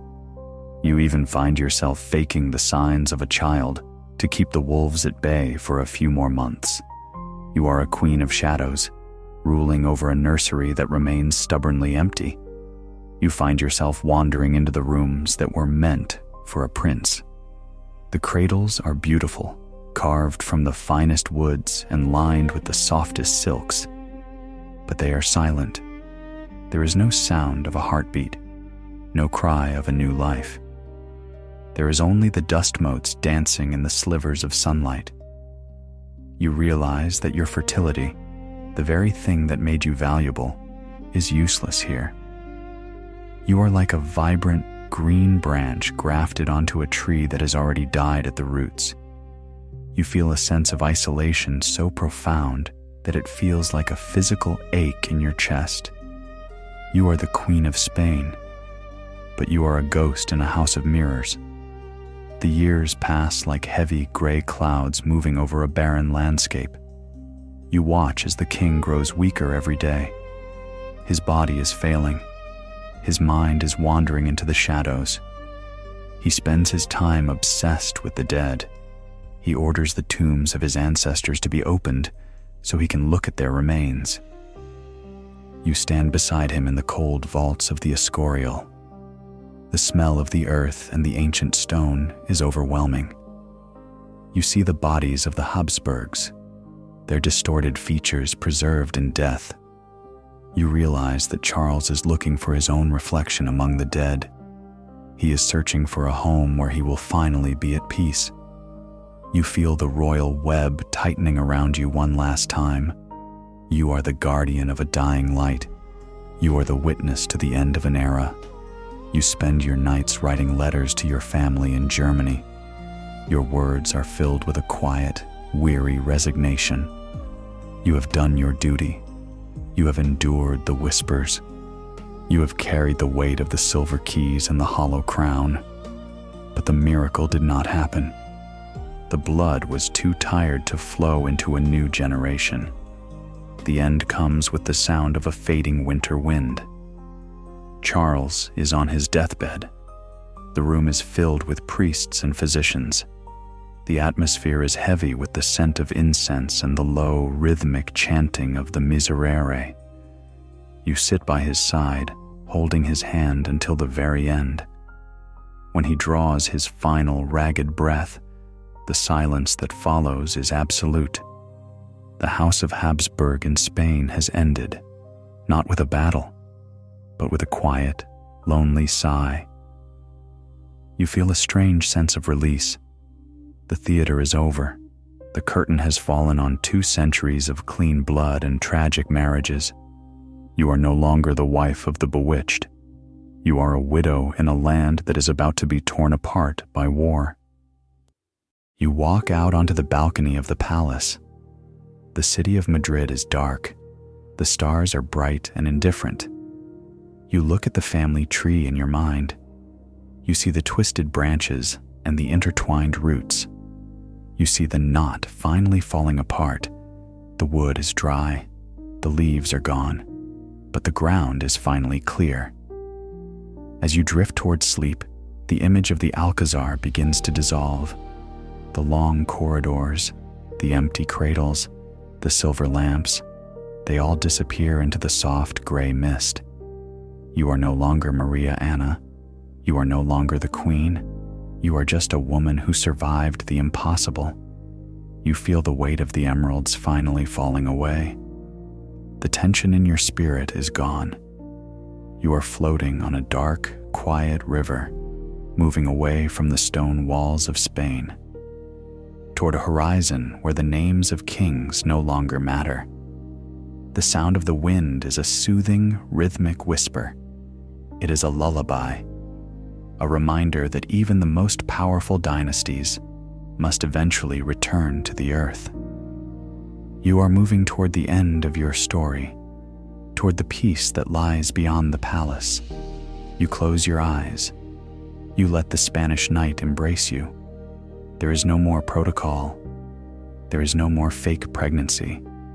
There is only the silence, the beautiful, unburdened silence of the eternal night. Sleep now, Maria Anna.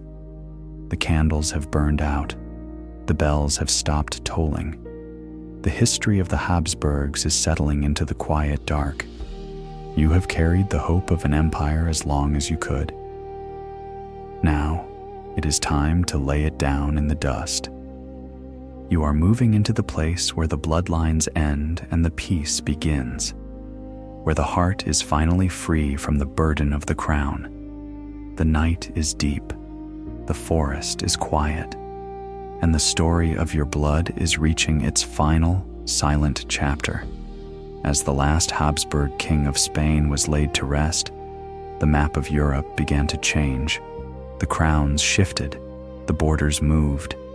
But in another branch of the family, the obsession with blood was about to merge with the absolute power of a king who believed he was chosen by God, a man who would build a golden cage for his family and his people.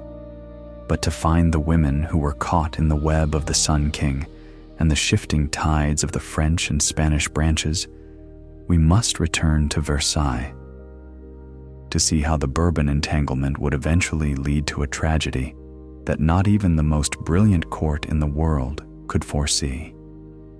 Before we enter the golden labyrinth of Versailles, let your mind drift like a fallen leaf on a still pond. Feel the softness of your surroundings and imagine the air filled with the scent of orange blossoms and expensive lavender. In the comments, tell me if you find the sound of a distant piano or the rustle of leaves more soothing for your rest. I love knowing what helps you dream. Now, let the modern lights fade away. Let the world of steel and glass dissolve into the world of gold and mirrors. We are entering the era of the Bourbon entanglement. Picture this. You are standing in the center of the Hall of Mirrors at twilight. The setting sun is casting a deep amber glow through the tall windows, reflecting off the hundreds of silver mirrors until the entire room seems to be made of liquid light. You are a princess of the House of Bourbon. You are surrounded by the most brilliant court in the history of the world. The air is thick with the scent of powdered wigs, rose water, and the sweet, dizzying fragrance of champagne. You feel the weight of your silk gown. It is so light it feels like a cloud, yet it is adorned with diamonds that catch every flicker of the candlelight. You feel the rhythm of this palace. It is a choreographed dance of power and etiquette. Every movement is a performance. Every smile is a political statement. You look at the man at the center of it all, Louis XIV, the Sun King. He is your grandfather. He is a man who believed he was the center of the universe, and for a time he was. But as you look closer, you see the cracks in the golden mask. You see the exhaustion in his eyes. You see the heavy weight of a legacy that is beginning to tangle upon itself. You feel a sudden chill amidst all this warmth, a realization that this brilliance is built on a foundation of blood that is becoming too intertwined. You are part of the entanglement, a web of French ambition and Spanish tragedy. The silence of the royal chapel is a soft, reverent echo. You stand among the courtiers as the king kneels in prayer. You listen to the sound of the choir, their voices rising to the gilded ceiling like incense. You think of the marriages that brought you here.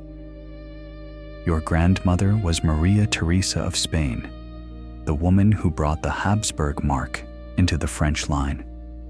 You think of your cousins who have been sent back to Madrid to claim the throne of the dying Charles II. The two greatest dynasties of Europe are no longer separate rivers.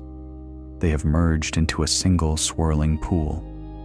You have been told that this is a victory, that the House of Bourbon now rules the world from the Pyrenees to the Rhine.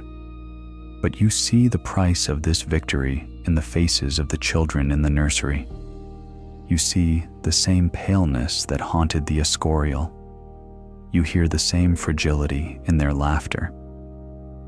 The royal purity that the Habsburgs obsessed over has now infected the Bourbons. You are the bridge between two empires, but the bridge is made of glass. The halls of Versailles are filled with the sound of laughter that feels like breaking crystal. You move through the gardens at night, and the fountains are playing their rhythmic, hypnotic song. You walk past the marble statues of gods and goddesses. They look so perfect, so unchanging. You wish you could be like them, made of stone instead of blood and bone. You feel the isolation of your rank. You are surrounded by people, but you are entirely alone.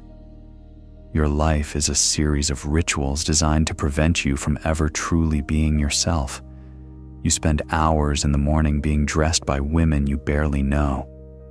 You spend your afternoons in the theater, watching plays about tragic queens. You realize that your life is becoming a tragedy of its own. A story of a bloodline that is so focused on its own greatness that it has forgotten how to grow. You look at the family tree in your mind. You see the names of your ancestors repeating over and over. Cousins marrying cousins, nieces marrying uncles. The branches are so close together that they are choking each other. There is no room for new life, no room for the fresh air of the outside world. The years pass like the turning of a slow, heavy page in a book of hours. You watch as the Sun King grows old. His brilliance is fading into the gray mist of history. His heirs are dying before him, his son, his grandson. The royal malady of the spirit is taking its toll. The exhaustion of the blood is manifesting as a slow, unstoppable decay. You spend your nights in your private chambers, looking out at the gardens. The moon is reflecting in the Grand Canal. It looks like a silver blade. you feel a strange sense of detachment from the luxury around you. The gold leaf on the walls, the velvet tapestries, the crystal chandeliers, they all feel like a cage, a beautiful, expensive cage that is holding you prisoner. You realize that the entanglement is not just a political alliance, it is a biological trap. You are bound to the fate of Spain. You are bound to the fate of the Habsburgs. You are the last of the old world, trying to hold on to a dream that is already turning into a nightmare. The end of the era comes with the sound of a distant, muffled drum. The world outside Versailles is changing. The people are hungry. The philosophers are questioning the divine right of kings. The borders are being rewritten in the blood of common men. But inside the palace, the music continues. The harpsichord plays its elegant, repetitive melody. You sit by the window, watching the shadows lengthen across the marble courtyard. You feel a strange sense of peace. The performance is almost over. The knot is finally reaching its breaking point. You are no longer a princess. You are no longer a pawn. You are just a soul waiting for the dawn. You feel the weight of the diamonds finally falling away. The tension in your spirit is gone. You are floating on a dark, quiet river, moving away from the Hall of Mirrors and toward a horizon where the bloodlines no longer matter. As you drift towards sleep, the image of Versailles begins to dissolve. The fountains, the statues, the golden chandeliers, they all disappear into the soft gray mist. You are moving toward the end of your story, toward the peace that lies beyond the palace walls. You close your eyes. You let the French night embrace you. There is no more etiquette. There is no more entanglement. There is only the silence, the beautiful, unburdened silence of the centuries. Sleep now, daughter of the sun. The mirrors are dark. The candles have burned out. The history of the Bourbons is settling into the quiet dark. You have carried the weight of the crown as long as you could. Now, it is time to lie down in the silence. The blood has finally found its quiet place. You are moving into the darkness, into the place where the names of kings are forgotten, where the heart is finally free, where the night is deep and the rest is eternal. Close your eyes. Let the rhythm of the harpsichord carry you away, away from the palace, into the soft velvet embrace of the eternal night. As the golden era of the Sun King faded into the twilight of the 18th century, the seeds of destruction had already been sown. But far to the east, in the mysterious halls of the Byzantine Empire, a different kind of shadow was waiting. A legacy of forgotten princesses who married within their own families to preserve a divinity that was already slipping away. But to find the women who carried the weight of an empire that lasted 1,000 years, we must travel back to the golden domes of Constantinople, to meet the princesses of the East, whose blood was as sacred as the icons they worshipped, and whose tragedies were written in the language of angels and shadows. Before we descend into the golden shadows of Constantinople, let your breath settle into a deep, ancient rhythm. Feel the air around you grow heavy and sweet with the scent of the past. If you find peace in the glow of a distant lantern or the sound of a sacred chant, let that stillness fill your heart now. In the comments, tell me if you have ever dreamed of a city made of gold and marble or a palace hidden behind impenetrable walls. I love hearing where your imagination wanders. Now, let the modern world dissolve into a mist of purple and gold. Let the great chain across the golden horn fall away. We are entering the world of the Porphyrogenita, Picture this. You are standing in the center of the porphyry chamber in the great palace of Constantinople. The walls are lined with rare, deep purple stone brought from the farthest reaches of Egypt, and the air is thick with the fragrance of burning kaifi, beeswax, and the cold salt air drifting in from the Bosphorus. You are a princess of the East, a daughter of the Komneni or the Palaiologoi. You were born in the purple, a title that marks you not just as royalty, but as a being chosen by the divine. You feel the weight of your silk robes. They are stiff with gold embroidery and heavy with the jewels of 1,000 years of Roman glory. You feel the rhythm of this city. It is a slow liturgical beat, marked by the tolling of silver bells and the chanting of the patriarchs. You look at the icons on the walls. Their golden backgrounds seem to shimmer in the low light, reflecting the divinity you have been told lives within your own blood. You feel a sudden sense of timelessness, a realization that you are the living connection between the ancient Caesars and the eternal future. But as you look closer at the faces of your family, you see a familiar shadow. You see the large, heavy eyes, the paleness that no amount of Mediterranean sun can cure. You realize that your divine purity is a sanctuary that has become a fortress. You are part of a lineage that has protected its blood so fiercely that it has forgotten how to let the world in. The silence of the Hagia Sophia is a vast, echoing space. You stand beneath the great dome, watching the sunlight filter through the 40 windows, like the fingers of God. You listen to the sound of the liturgy, the voices rising and falling in a language that feels as old as the earth itself. You think of the marriages that have kept this empire alive for a millennium. You think of the uncles who married nieces and the cousins who bound their lines together to ensure that the Roman spark never faded. You have been told that this is a sacred duty, that to marry outside the imperial circle is to dilute the divinity of the throne. But you see the price of this sacred duty in the eyes of the young princes who struggle to carry the heavy swords of their ancestors. You see the fragility in the hands of the emperors who rule over a shrinking world. The royal purity of the East has become a weight that is slowly pressing the empire into the dust. You are a porphyrogenita, a girl born in the purple. But the purple is the color of mourning as much as it is the color of power. The halls of the great palace are a labyrinth of gold and shadow. You move through the corridors, passing the marble statues of emperors who claimed to be the equals of the apostles.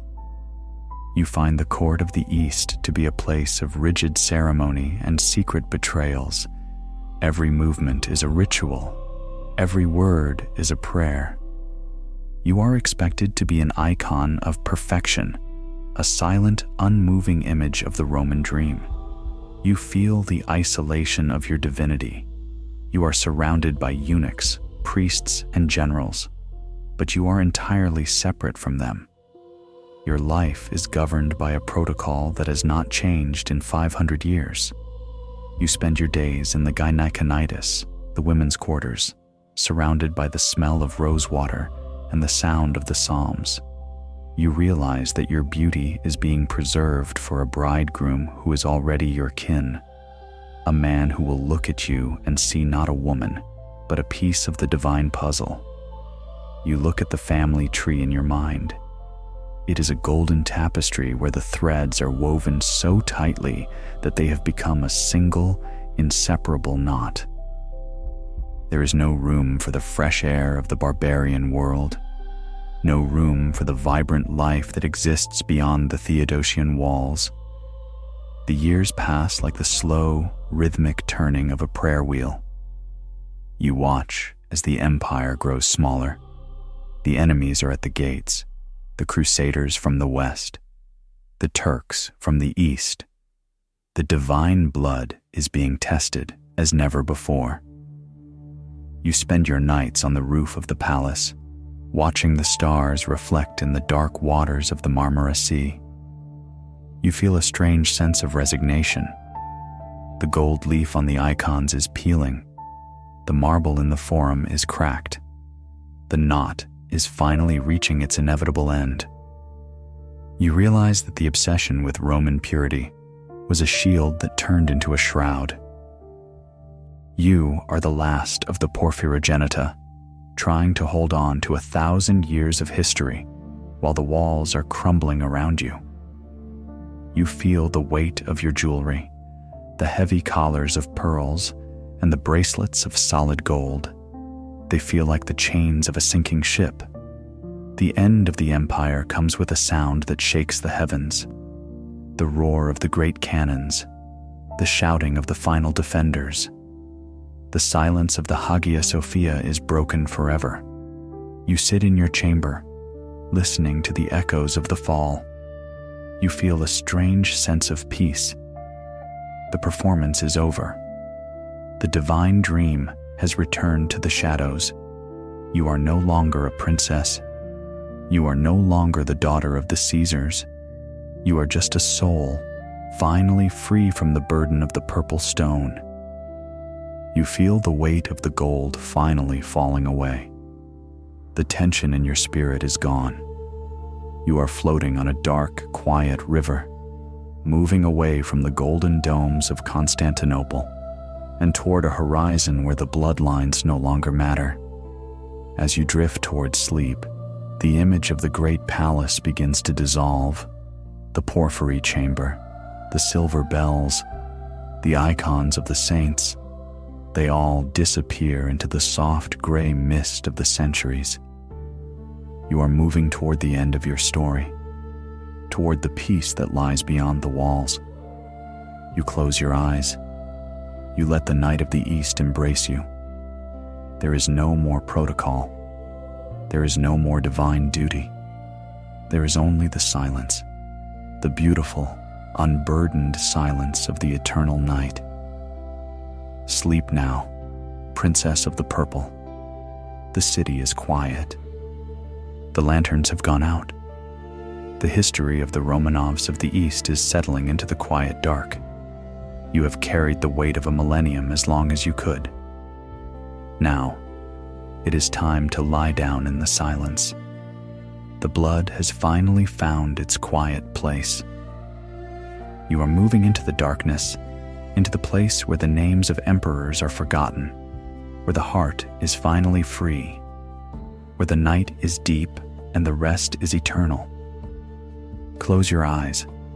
Let the rhythm of the sacred chant carry you away, away from the palace, into the soft velvet embrace of the eternal night. As the last princess of Byzantium found her peace in the falling city, the obsession with pure blood did not vanish from the earth. It moved back to the west, to the foundations of the great Spanish dynasties, where the Trastámara curse was already waiting to weave its own web of tragedy and power. But to find the precursors to the Habsburg tragedy, we must look at the marriage of Isabella and Ferdinand, and how their desire to unite a nation led to a genetic legacy that would eventually haunt the palaces of Europe for 500 years before we descend into the iron-willed world of the Trastámaras. Let your body find its natural rest. Feel the weight of your limbs sinking into the darkness, and imagine the air around you turning cold and sharp, like a winter night in the heart of Spain. In the comments, tell me if you feel more at peace in a grand cathedral or on a lonely battlefield under the stars. I love hearing what sparks your imagination. Now let the modern lights fade into the glow of 1,000 torches. Let the map of the world rewrite itself in blood and gold. We are entering the era of the Catholic monarchs. Picture this. You are standing on a high stone balcony overlooking the city of Toledo. The air is dry and tastes of dust, iron, and the scent of horses, while below you the Tagus River flows like a dark ribbon through the jagged rocks. You are Isabella, Queen of Castile, a woman who fought for her crown before she was even old enough to wear it. You are dressed in heavy wool and stiff leather, a warrior queen in a world of men. You feel the weight of the silver cross at your throat. It is cold. It is sharp. It is the compass of your life. You feel the rhythm of this land. It is a harsh, relentless beat, marked by the sound of iron gauntlets clashing against shields and the chanting of soldiers before a siege. You look at the man standing beside you. Ferdinand, King of Aragon, your husband, your partner, and your second cousin. You have been told that your union is the will of God, that by joining your two houses, you are creating a single, invincible heart for Spain. You feel a sudden sense of destiny, a realization that you are the architect of a new world. But as you look at your children, you see a familiar shadow. You see the intensity in their eyes, the sudden flashes of brilliance followed by long periods of dark, silent melancholy. You realize that your sacred union is a concentration of a lineage that has been turning inward for a long time. You are a Trastámara, a house known for its iron will and its fragile mind. You have united a nation, but you have also locked the door on your family's future. The silence of the Cathedral of Seville is a vast, cold space. You stand before the altar, watching the smoke from the censers rise into the dark vaults above. You listen to the sound of the Te Deum, the voices of the choir rising in a triumph that feels as heavy as the stone walls. You think of the blood that brought you here, your grandfather, your father, your brother. The Trastámara line is a river of fire and shadow. You have spent your life trying to master the fire, trying to use it to drive the Moors from the land and bring the holy faith to every corner of your kingdom. But you see the price of this intensity. You remember your mother, Isabella of Portugal. You remember her in the castle of Arevalo, lost in a world of her own shadows, refusing to speak, refusing to see the light. You realize that the madness is not a stranger to your house. It is a guest that has been invited in by every marriage between cousins, by every uncle who looked at his niece and saw a crown instead of a child. The royal purity of Castile has become a fire that is slowly burning through the wood of the family tree. You are the queen, but the purple of your robes is the color of a setting sun. The halls of the Alcazar are a labyrinth of carved wood and cold marble. You move through the corridors, passing the knights who have sworn their lives to your cause. You find the court of Castile to be a place of rigid honor and relentless duty. Every movement is a step in a grand campaign. Every word is a command. You are expected to be the mother of a nation, a silent, unyielding image of the Spanish soul. You feel the isolation of your power. You are surrounded by confessors, generals, and spies. But you are entirely separate from them. Your life is governed by a faith that demands everything and promises nothing. You spend your days in council meetings and your nights in prayer. You realize that your beauty is being consumed by the fires of your ambition.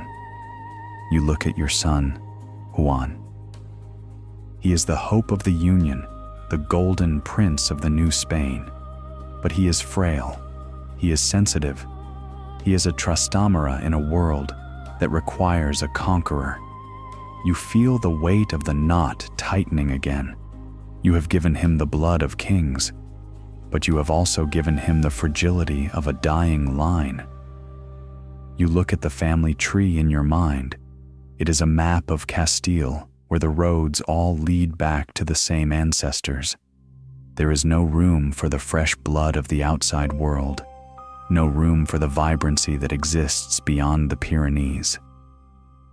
The years pass like the slow, rhythmic beat of a war drum. You watch as your daughters are sent to the four corners of Europe. Isabella to Portugal, Catherine to England, Juana to the Low Countries. They are the seeds of your empire, the ambassadors of your blood. You kiss them goodbye.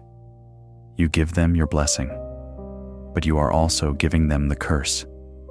You are sending the Trastámaras shadow into the great houses of the world. You watch from your throne as the news comes back to you. The tragedies, the heartbreaks, the slow descent into the silence of the mind. You realize that the empire you built is not just a map. It is a biological legacy, a web of power and madness that will haunt the palaces of Europe for centuries. You feel a strange sense of resignation. The Reconquista is finished. The new world has been found. The knot is finally complete. You have fulfilled your part of the bargain. You have unified a land, but you have also unified a tragedy. The end of your reign comes with the sound of the wind across the plains. You are in the town of Medina del Campo. The air is cold and smells of wet earth. You are tired. The exhaustion has settled into your bones. You look at the portrait of your daughter, Juana. They are calling her the Mad. You see your mother's eyes in her face. You see the reflection of a tragedy you tried to outrun. You realize that your iron will was not enough to defeat the microscopic secrets of your own blood. You feel the weight of the royal web finally falling away. The tension in your spirit is gone. You are floating on a dark, quiet river, moving away from the stone towers of Toledo and toward a horizon where the bloodlines no longer matter. As you drift toward sleep, the image of the Alcazar begins to dissolve. The silver cross, the iron swords, the banners of Castile and Aragon, they all disappear into the soft, gray mist of the centuries. You are moving toward the end of your story, toward the peace that lies beyond the battlefield. You close your eyes. You let the night of Spain embrace you. There is no more duty. There is no more holy war. There is only the silence, the beautiful, unburdened silence of the eternal night. Sleep now, Queen of the Reconquista. The land is unified. The enemies are gone. The history of the Trastámaras is settling into the quiet dark. You have carried the weight of an empire as long as you could. Now, it is time to lie down in the silence. The blood has finally found its quiet place. You are moving into the darkness, into the place where the names of kings are forgotten, where the heart is finally free, where the night is deep and the rest is eternal. Close your eyes. Let the rhythm of the war drum fade into the rhythm of your own heart, away from the palace, into the soft, velvet embrace of the eternal night. As the last great Queen of Castile found her peace in the cold ground of Granada, the legacy she left behind was already beginning to unfold.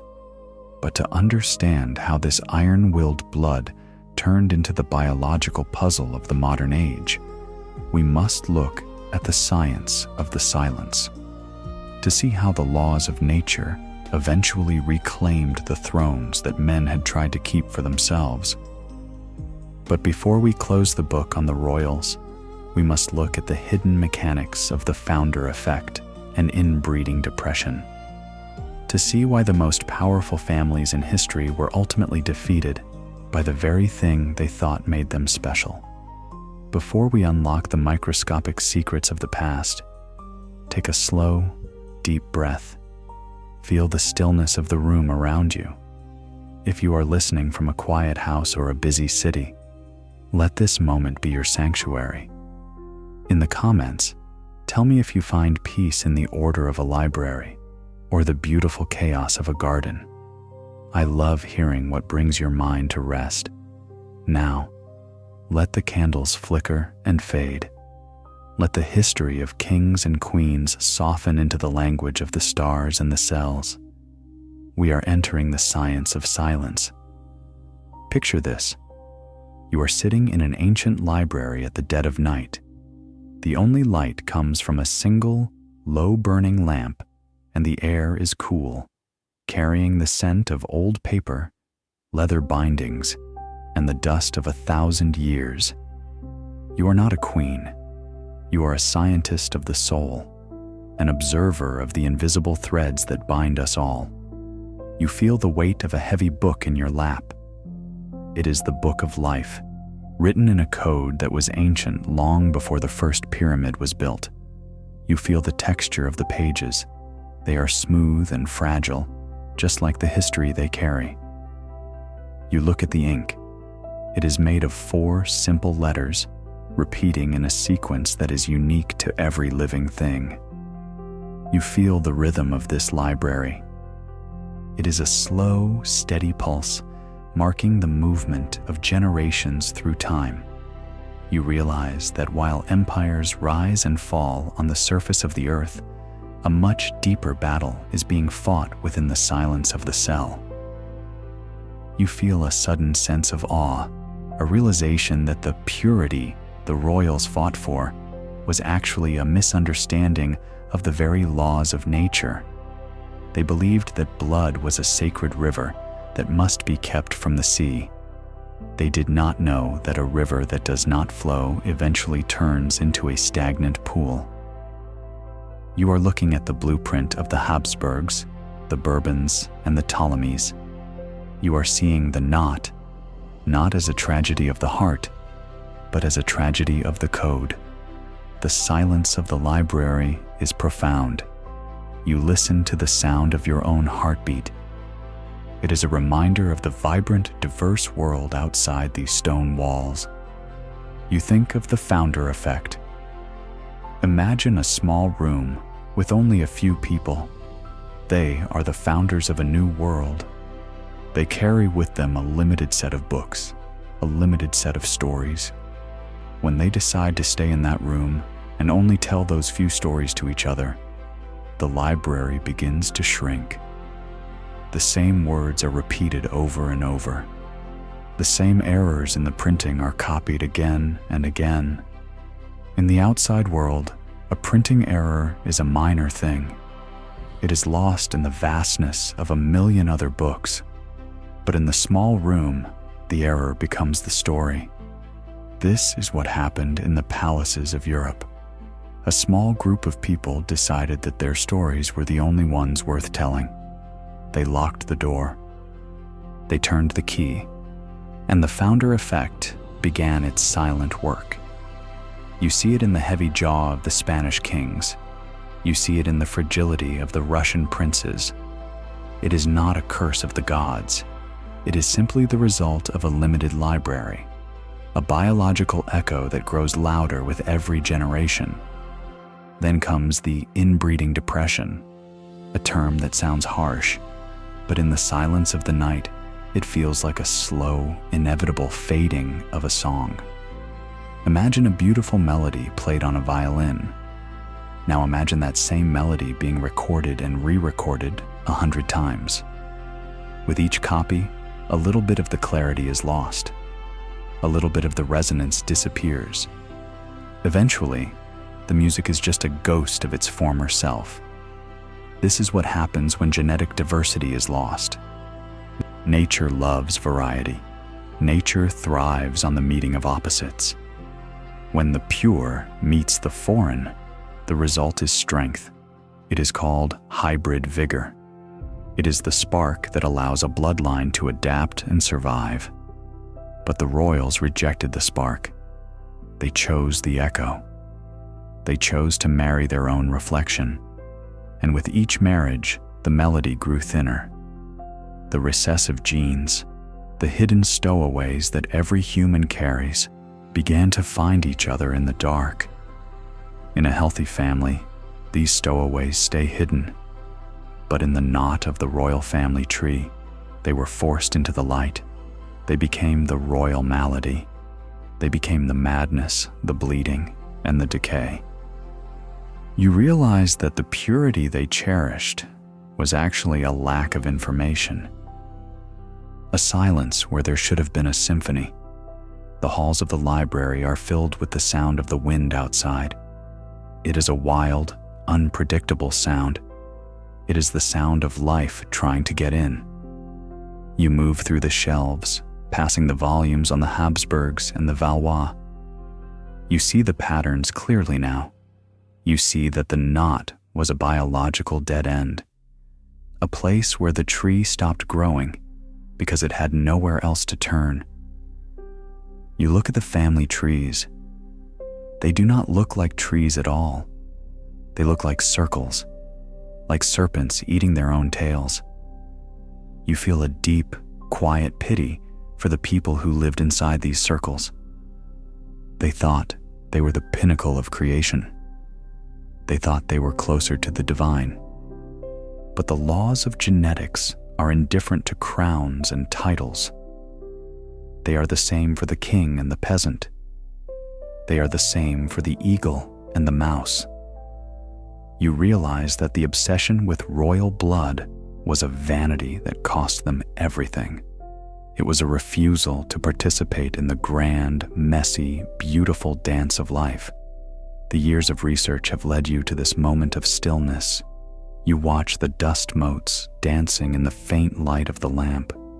They are like tiny fragments of history floating in the air. You realize that the science of silence is a lesson in humility. It tells us that we are not meant to be pure. We are meant to be diverse. We are meant to be connected to the whole wide world. The isolation of the palace was the ultimate failure of the royals. They tried to be gods, and in doing so, they lost the ability to be healthy humans. You feel the royal web dissolving in your mind. It is no longer a trap. It is a cautionary tale, a story about the danger of looking back for too long. You find comfort in the thought that nature always wins, that even the most tangled knot is eventually undone by the persistent, quiet growth of time. The wood turns to dust, the blood returns to the earth, and the code is rewritten by the wind and the sun. As you drift towards sleep, the image of the library begins to dissolve. The leather books, the silver lamp, the ticking clock, they all disappear into the soft, gray mist. You are no longer a scientist. You are no longer an observer. You are just a part of the vast, vibrant stream of life. You feel the weight of the secrets finally falling away. The tension in your spirit is gone. You're floating on a dark, quiet river, moving away from the palaces and the stone walls, toward a horizon where every life is a new story, where the library is infinite and the windows are always open. The sound of the wind is a soothing, rhythmic whisper. It is a lullaby, a reminder that you are part of a world that is always changing, always growing, always healing. You are moving toward the end of the journey, toward the peace that lies beyond the code. You close your eyes. Let the night embrace you. There is no more mutation. There is no more purity. There is only the silence, the beautiful, unburdened silence of the eternal night. Sleep now, observer of the past. The stars are bright. The earth is turning. The history of the blood is settling into the quiet dark. You have learned the secrets of the silence. Now, it is time to join the silence yourself. You are moving into the place where the names of dynasties are forgotten, where the heart is finally free, where the night is deep and the rest is eternal. Close your eyes. Let the rhythm of the universe carry you away into the soft, velvet embrace of the eternal night. As the science of the cells revealed the truth behind the royal tragedies, the story reached its final destination. But before we finish our journey, we must return to the present day to see what remains of the empires and the bloodlines, and to find the ultimate peace in the realization that we are all, in our own way, the children of the stars. But to close the circle, we must look at the final era, the end of the obsession, and the quiet, beautiful reflection on what it means to be human in a world that no longer requires us to be pure. We have reached the edge of the map, the final chapter of our long journey through the corridors of time. Before we take the last few steps together, I want to thank you for being a part of this sleepy history community. Your presence here is the heartbeat of these stories. In the comments, tell me which queen or which palace will stay in your dreams tonight. I love knowing that these echoes have found a home in your heart. Now, let the fire die down to its last glowing embers. Let the room become a sanctuary of soft shadows. We are coming home to the present. We are entering the end of an era. Picture this. You are standing in a quiet, sun-drenched garden in the 21st century. The ruins of a great stone archway stand behind you, covered in thick, fragrant ivy and wild roses. The air is warm and carries the scent of cut grass, blooming jasmine, and the clean, fresh breath of the morning. You are no longer a queen bound by protocol. You are no longer a vessel for the ambitions of an empire. You are a human being, a beautiful, complex masterpiece of nature. You feel the soft earth beneath your feet. It is the same earth that held the weight of Alexandria, the Escorial, and Versailles. But today, the earth is not a foundation for a throne. It is a bed for the wildflowers. You feel the sun on your face. It is a gentle, golden warmth that does not care about your lineage or your title. You look at the ruins of the palace. The stones that once echoed with the desperate whispers of the Habsburgs and the Valois are now silent. They have returned to the elements. The moss is growing over the royal crests. The birds are nesting in the gilded cornices. You realize that the knot was a human invention, a fragile attempt to hold on to a power that was always destined to return to the stars. The purity that they fought so hard to protect was a ghost, a shadow that led into a dark, biological dead end. But the end of the line was not a tragedy. It was a release. Nature has reclaimed the history of the blood. The diversity of the world has rushed in to fill the silence. You look at your own hands. They are a map of 1,000,000 different journeys, a tapestry woven from 1,000 different lands. You are the result of the grand, messy, and magnificent dance of life. You are strong because you are diverse. You are resilient because you are connected to the entire human race. You feel the rhythm of the modern world. It is a vast and vibrant symphony where every voice is a new melody, where every drop of blood is a bridge to the future. You walk slowly through the grass, feeling the peace of a world that no longer requires you to be pure, to be sacred. The Royal Malady is a story for a winter night. The Habsburg jaw is a detail in a dusty museum. The Trastámara curse is a fading echo in the wind. You are floating on a dark, quiet river, moving away from the stone walls and the rigid etiquette, toward a horizon where every life is its own empire. The silence of the evening is a comforting embrace. You listen to the sound of the wind in the old oaks. It is a slow, rhythmic whisper. It is telling you that the story is over. The vigil is finished. The crowns have been returned to the dust. You feel a strange and beautiful sense of lightness. The weight of the silver lace and the golden jewelry has vanished. The tension in your spirit has dissolved into the night air. You are no longer watching the history of others. You are the author of your own rest. You realize that the greatest power is not found in a bloodline. It is found in the ability to let go, to breathe, to be a part of the stars. You look up at the night sky. The constellations are the same ones that look down on Cleopatra and Victoria. They don't care about the borders of kingdoms. They don't care about the cleanliness of blood. They only care about the light. You feel your own light merging with the darkness. You are moving into the deep, unburdened peace of the eternal night. The sound of the tide is a soothing, rhythmic lullaby. It is washing away the mourning of the Romanovs, washing away the madness of Joanna, washing away the isolation of Sisi. There is no more mutation.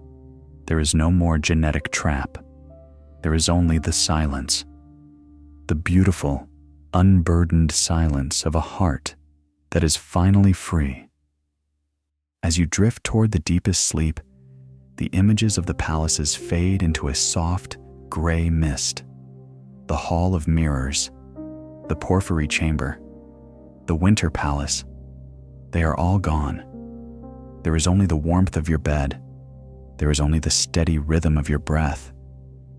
You are moving towards the end of the journey, toward the peace that lies beyond the reach of history. You close your eyes. You let the night embrace you. You are part of the earth. You are part of the wind. You are part of the stars. You have learned the secrets of the blood. And now, you have learned the secret of the silence.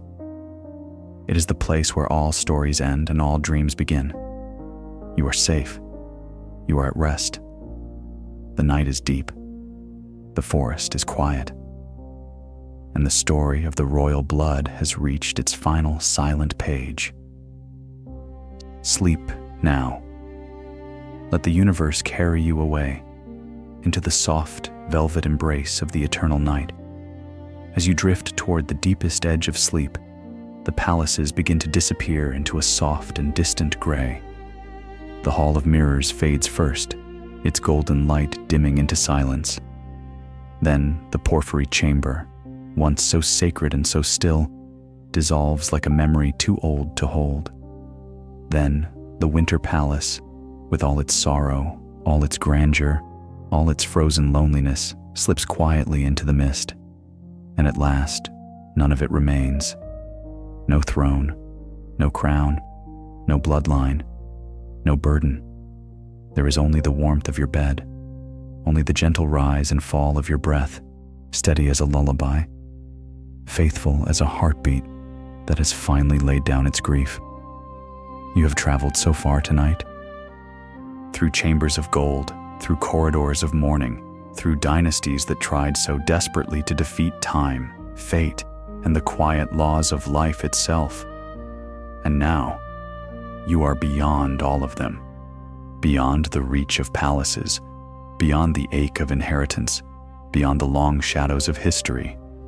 You close your eyes, and the night gathers around you, not as darkness, but as mercy. You are no longer standing among emperors and queens. You are no longer listening for footsteps in marble halls or whispers behind velvet doors. You are only here in this tender and human stillness, wrapped in the soft shelter of rest. You are part of the earth that held them all, part of the wind that moved through their gardens and ruins, part of the stars that watched them rise, watched them fall, and kept shining anyway. You have learned the secrets of blood, and now, at the very end, you have learned something gentler, and perhaps something truer. That silence is not emptiness. It is release. It is peace. It is the place where suffering loosens its grip, where memory softens, where every weary soul is finally allowed to rest.